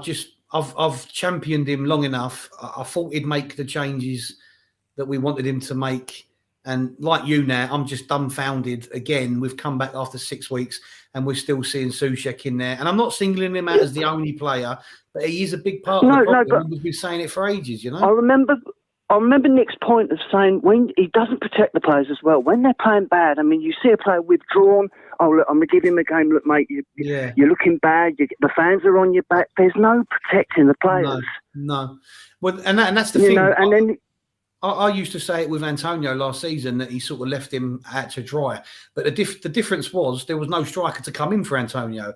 Now with Souček, I said it at the start of the season, Souček has replacements there waiting to come in and take him out the firing line. But he's still refusing to drop him. I can't get my head around it. You know? I can't get my head around. He's playing Paqueta in the number 10. You can clearly see playing for Brazil. He likes to play deeper. Why not play Fornals in his natural position? I know. It's mate, the Fornals thing breaks my fucking heart, because I think Fornals is a victim of being such a good, honest pro and a team player. He does basically. He's willing to do anything, and Moyes knows he will. Yeah, and his game has been sacrificed. I'll go back to the Man United away. Man United away, right? We all I was going to bring that up. We were fantastic when we played. When we took that game to them, we looked brilliant. Yeah, but we literally we're used to sort of thinking that, as one of the other callers said, Tony, I think it was, that Fornals has become this adapted fucking winger now, who just defensive winger who goes back and covers Cresswell, and we've almost forgotten the player that he is. And then when he came on for that last 10 minutes, 15 minutes against Man United, it was almost with the instruction of go and enjoy yourself. And my fucking God, what a player! I think he's one of the few players that we've got. Fornals, you could drop him into the City team. He wouldn't look out of place. I think he could do all that. He could fit in with them. You know. I think he's a brilliant player, and he's wasted. He's a good pro. Absolutely. Wasting him. He's sacrificed his own game. Last point, Ben Rama. Why is he singling him out? Oh, mate, it's so frustrating. Why? It's embarrassing now, isn't it? It's embarrassing. Yeah, it is. It is. We're getting a laughing stock again. Yeah. And I thought we'd move past that. I know. Yeah, out of order. No, that's just same. It's just it's bang out of all the ways treating Benny. So what do you reckon is going to happen, Matt? Anyway, so do you think if we lose against Brentford, first of all, do you think we're going to lose? And if we lose against Brentford, do you think that's him done? I'd rather he goes tomorrow. I think he could. If you look at the, I just don't see the point of throwing another game away. No, I know. Because I honestly do believe we'll lose. And I hate saying West Ham lose, because I love us to win all the time. I'd rather we play brilliantly and go, we were unlucky. But it's just it's like we're being rolled over now, and it's we all know terrible. what we're watching. We all know what we're watching. It ain't very convincing. Yeah. We all know what we've been and watching. And Thomas Franks has got his number. Yeah, and that was the fourth defeat in a row last night. The fourth Premier League defeat in a row last night, right? And isn't that 5 defeats out of 6? Yeah, it is. Yeah. It's terrible. It's terrible. Yeah. No. So I think we all know what to expect on Friday, and being concerned that we might win it. I see where people are coming from on that, but at the same time, but I just think if he wins it or gets the point, it's delaying the inevitable. Yeah, I agree with you. Yeah. Who's this Ralph Marks in the chat? I'd love to be a West Ham fan. Sounds like too much fun. But that's it. So, do you, Matt, before you go, Matt, do you think, I'll ask this question to you as well, I'll ask it to everyone. Do you think that there is anything now that David Moyes could do to turn this around? No, absolutely. He had 6 weeks to do something new, and we all know. Look, you said it on your channel before. We all know Soucek was starting.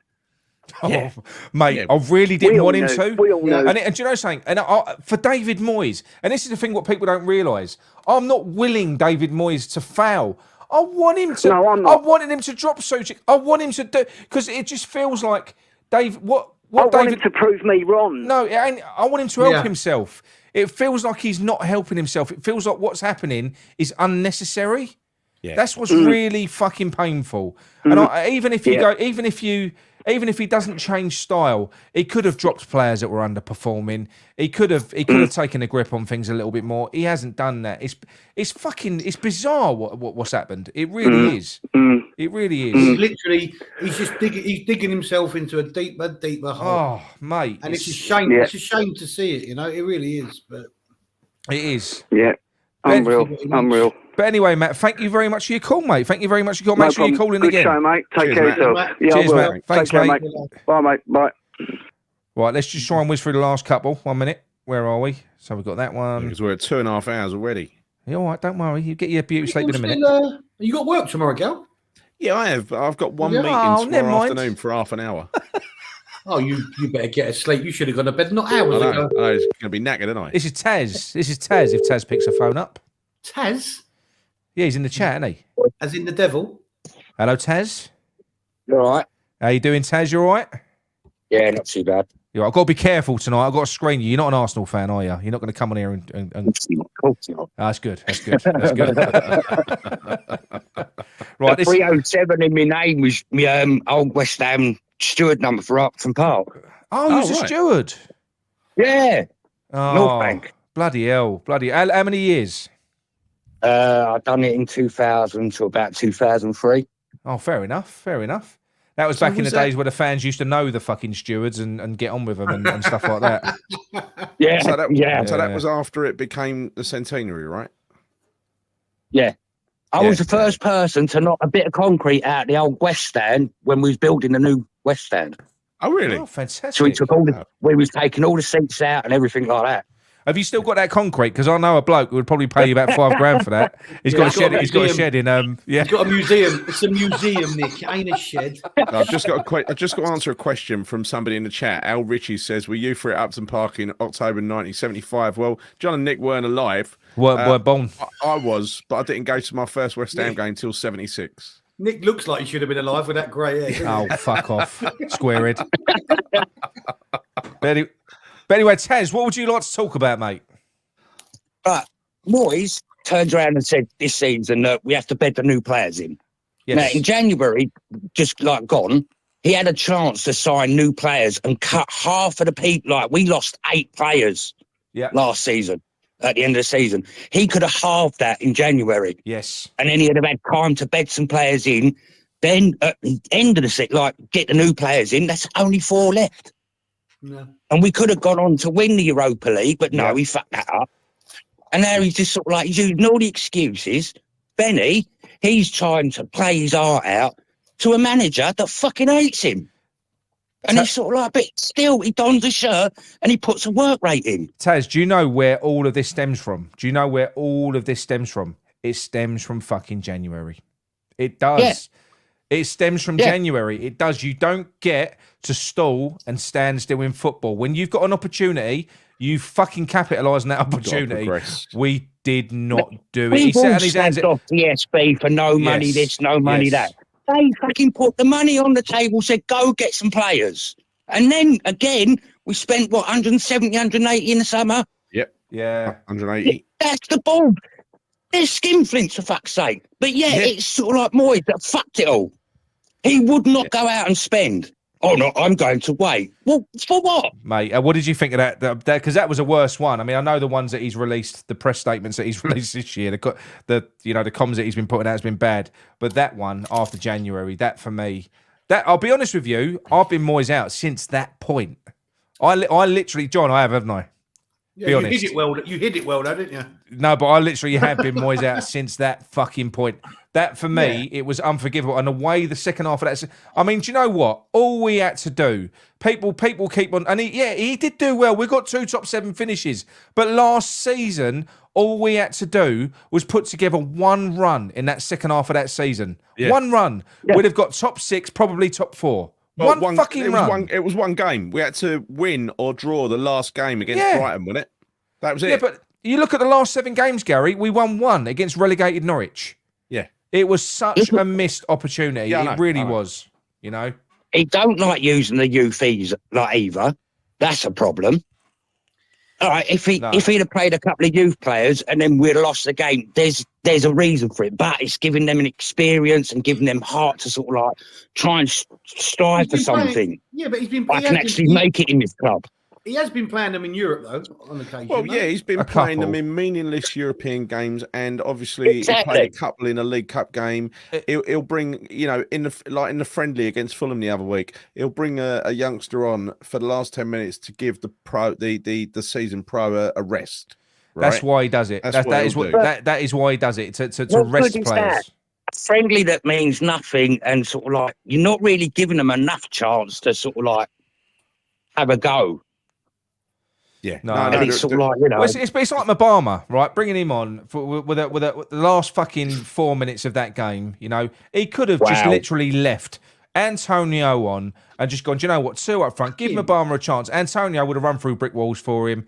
Just done that. Virgil. He's brilliant. Sorry, Dave Trevitt just said Virgil jumps on the bandwagon. He's called him a flip-flop bitch. Go on.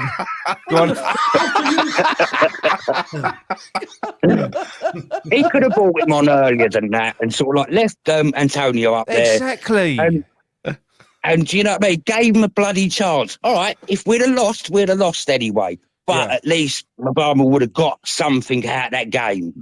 You never know. He might have sneaked one in, so it'd have been 3-2, not 3-1. And mate, it's all about confidence with football. We've seen it all before. So you literally that Mabama, he comes into that team, he grabs a senior goal. All of a sudden, he feels 10 feet tall, and then all of a sudden, you've got a player there who's useful. But if all you're doing is, I'll go back to people say, on these other channels, David Moyes has played 75 youth players and given them their debut. You fucking ain't never seen him again. He's given them 5 minutes in dead rubbers. How many players has he brought through into the first team squad? I'll tell you how many. Fucking none. Coventry, he sold him he can fuck off in January, Coventry. Nick, Yeah. What West Ham channel's hosted by Zippy, mate? Listen, I just want to go They're all back fucking to hosted by Zippy. I just want to go back to Trevitt's snidey comment, right? Because I'm shocked at that. If I'm a viewer. That's bad. I thought we broke bread and I thought we moved on from that, right? But I thought you lot told me it wasn't a bandwagon, but now he's made a joke about the bandwagon. It isn't a bandwagon. I'll tell you what's a bandwagon now. The bandwagon, they are the Moyes in. Do you know the band? I literally now, people that are Moyes in now, they're like people that like to go around with purple hair and things like that. They just want to be different. That's how I'm seeing it. Barney McGrew's got purple hair. He has. I reckon he has. I was always Moyes in, but when he started slagging off the fans, that was it for me. I thought, I know. I didn't like that. I know. I just wish that they'd sack him now. I'd rather Warburton take over for the rest of the season, just to sort of like get it over, and just to get him out indoor. I'm past the point of caring what happens next. I just want him gone now because this ain't working. This ain't working. What's happening now? But as much as you want him gone, Nick, you have to think about the next step. You can't just bring in any. I'm not saying but what I'm saying is, you know, the be careful what you wish for thing. What happens after he leaves? That's not an argument anymore because we can't get much worse, John. So you're doing Zippy again. But it's no longer an argument, is it? No, it's not. No longer. It's no longer an argument. That's what I'm saying. If at the end of the season he's still here, and we get relegated, well, I did say that we was going to have a blimp this year. Well, you know, why did you do anything about it sooner than that? Yeah, but John said on the last show. What did you say about Newcastle, where he said all this thing about bedding players in? How many players have Newcastle brought in and bedded in the last year? I think they brought in 10 players. Exactly. Yeah. I think interestingly though, what's his name? Bloody Eddie Howe. You know, like you say, you can't convert someone from one. He has done it with Joe Linton. He took him from being a striker into a fantastic centre midfielder. So it can be done. I think he saved his career because Joe Linton was a failing player. But Moyes was a failing player. It changed him anyway. Yeah. But I just no, think he has. You're right. He has done it. I just think Eddie Howe is, I think he'll do well there. I'll be surprised if they get rid of him. I thought Joe Linton's first name was Joe. I thought he was like a local lad. Joe Linton. Joe Linton. Joe Linton. Joe Linton. Yeah. But anyway, Taz. So what are you? What are your thoughts? And do you think now? How long have you been Moyes out for? Just out of curiosity. When was Ever your since tipping he point? slagged off the fans. So that was in that point where he said that we're all football experts now. That's the thing. That's the thing. And I came out then, and I said everyone's got different tolerances. Everyone's different levels of patience. I'm not very patient. But I said when 90% of the fans are saying the same fucking thing, we don't have to be football experts to see what shit looks like. No, but what that is when he done that, we're watching is shit. When he done that, right, that was a real smack in the mouth to all the people that have probably been backing him out of loyalty more than anything else. They're just backing him out of loyalty, not because they're happy with the football, but they're backing him out of loyalty. What he did there, that was a massive, massive smack in the mouth. It was. Yeah. You know, this is our club, not his. Yes. Do you know what I mean? He can fuck off because at the end of the day, relegated or not, we will still be here. He won't, but we will. That's right. And it's so condescending. You've been going to watch football all your life, paid all that money to go and watch football all your life, and he comes out and dismisses what you said by saying, "Oh, there's a lot of experts out there, aren't there?" Like, piss off, mate. Yeah. No, I know. And he says that people say that he hasn't lost the dressing room. He fucking lost it months ago. Yeah. Mark Noble leaving. That was a major blow to all of us. He should have been in that dressing room, even though he's not playing. He should have been in that dressing room, sort of like telling the players about the club that they're playing for. You know, teaching Rice more and more and more. Not just leaving it and saying, "Oh, I'm finished now. Bye. I'll be back in January when I get my new job." No, he should have been in that dressing room every fucking game at the training ground, teeing up the players. Yeah, but you know what? I don't think he felt the wheels are going to fall off that quickly. If anything, I think him coming back in January is probably sooner than he anticipated.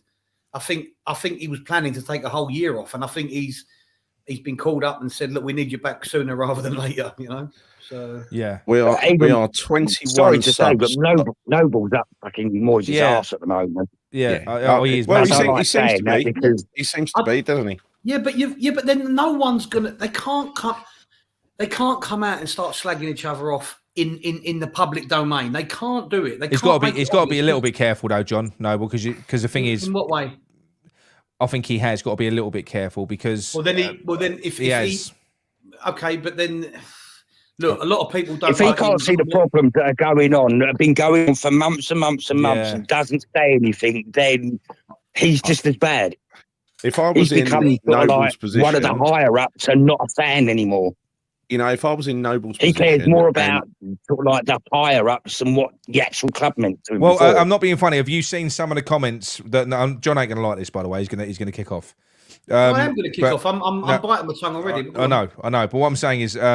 Noble has come out in a few press conferences now, not interviews that he's done. You know, he done one on TalkSport, and he spoke about West Ham fans that are disgruntled. They're the minority, and I will say this: we know how Mark Noble feels a little bit about people that get disgruntled because he did display it with the when people ran on the pitch a little bit. The Burnley thing. The Burnley thing. He did kind of show it there, didn't he? But he's got no time for it. I think to me, he was that's in perfect right to do that because that could have been dangerous to the players. We don't know who those people are that are running on the pitch. It could have been, but at the same time, I think we've had that before, haven't we? We've had something similar before. I don't know that many players. I wouldn't do that to the fans. I think the fans had a right to be protesting at that point. Maybe not running on the pitch. Running on the pitch is sort of like you could be anyone. You could have bought a ticket from anyone and got in the ground. Yeah, you could have run up to a player and smashed him in the neck and sort of like broke his neck or something. Or you kicked someone and broke their leg. Yeah, that's true. All right, fair enough. You know what I mean? It's sort of like the protection of the players is one thing. So going onto the pitch is the wrong thing to do. If you're going to protest, do it after the game or before a game. Yeah, you know, outside where people can be seen. And your voice is going to be heard because it's sort of like doing it, stuff like that. You're just giving the club a bad name. You're giving the fans a bad name. It's not. You're putting players in danger. Yeah. Listen. I don't think that I'd do anything different if I was Mark Noble, new to the job. trying to keep the board on side, trying to keep the manager on side, I would probably go in there, find out, what I can about what's going on, because that is part of his job, to be the conduit between the board and the team, right? Or the board and the manager. So if I was him, I probably wouldn't speak out openly and open and honestly to the media. I would probably keep that private between me and the board. But he could have done more with the players, like being at the training ground or in the dressing room, listen, being everyone up. Taz, I don't know whether this is a wind-up. I've missed a call. This was sent today at 22:32. I don't know whether this is a wind-up or not. I'm assuming it is a wind-up, okay? I want my say. You haven't a clue about football, and I'm fed up of you ranting and blackening my name.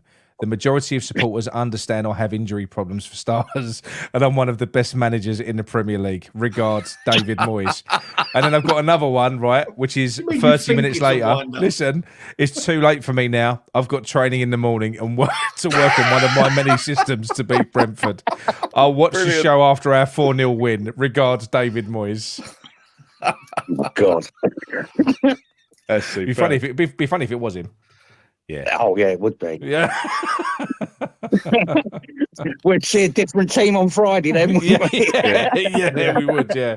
We'd do a squad selected with him, wouldn't we, Nick? Yeah. Do you know, I would love to do you know something? Because this is the thing. I think I would like him to lose his temper. I wouldn't mind, not with me, but with anyone. I would like to see someone ask him awkward questions and for him to come back, maybe fucking say what you think, have a row, look human. Simple way of doing that. Simple way. Call him Moisey. Yeah, no, I know. Yeah. Oh, well, it's a bit familiar, isn't it? It's a bit familiar. Yeah. Well, he'd say to me, we're not mates, are we? But I'll be like, no, we ain't fucking mates, Moisey. That's what I'd say to him. Exactly. Yeah, no. That's what I'd say to him. Moisey. I just want to answer this question. Yeah. Knowing what you know now, would you have appointed Moyes 3 years ago? Yes, I would. Yes, but we've kept hold of him for too long. Knowing what I know now, I would have let him go in the summer when we had the 180 million to spend. Yeah. I would have let him go in January when he didn't spend. Yes. Because we knew that we was going to lose roughly 8 players. He wasn't using players like Vlasic and people like that. There was no reason for that. We're going to look back at that as one of the biggest missed opportunities. That was ever, the one. That was the one. He keeps on buying players to change them into what he wants them to be, not what they are.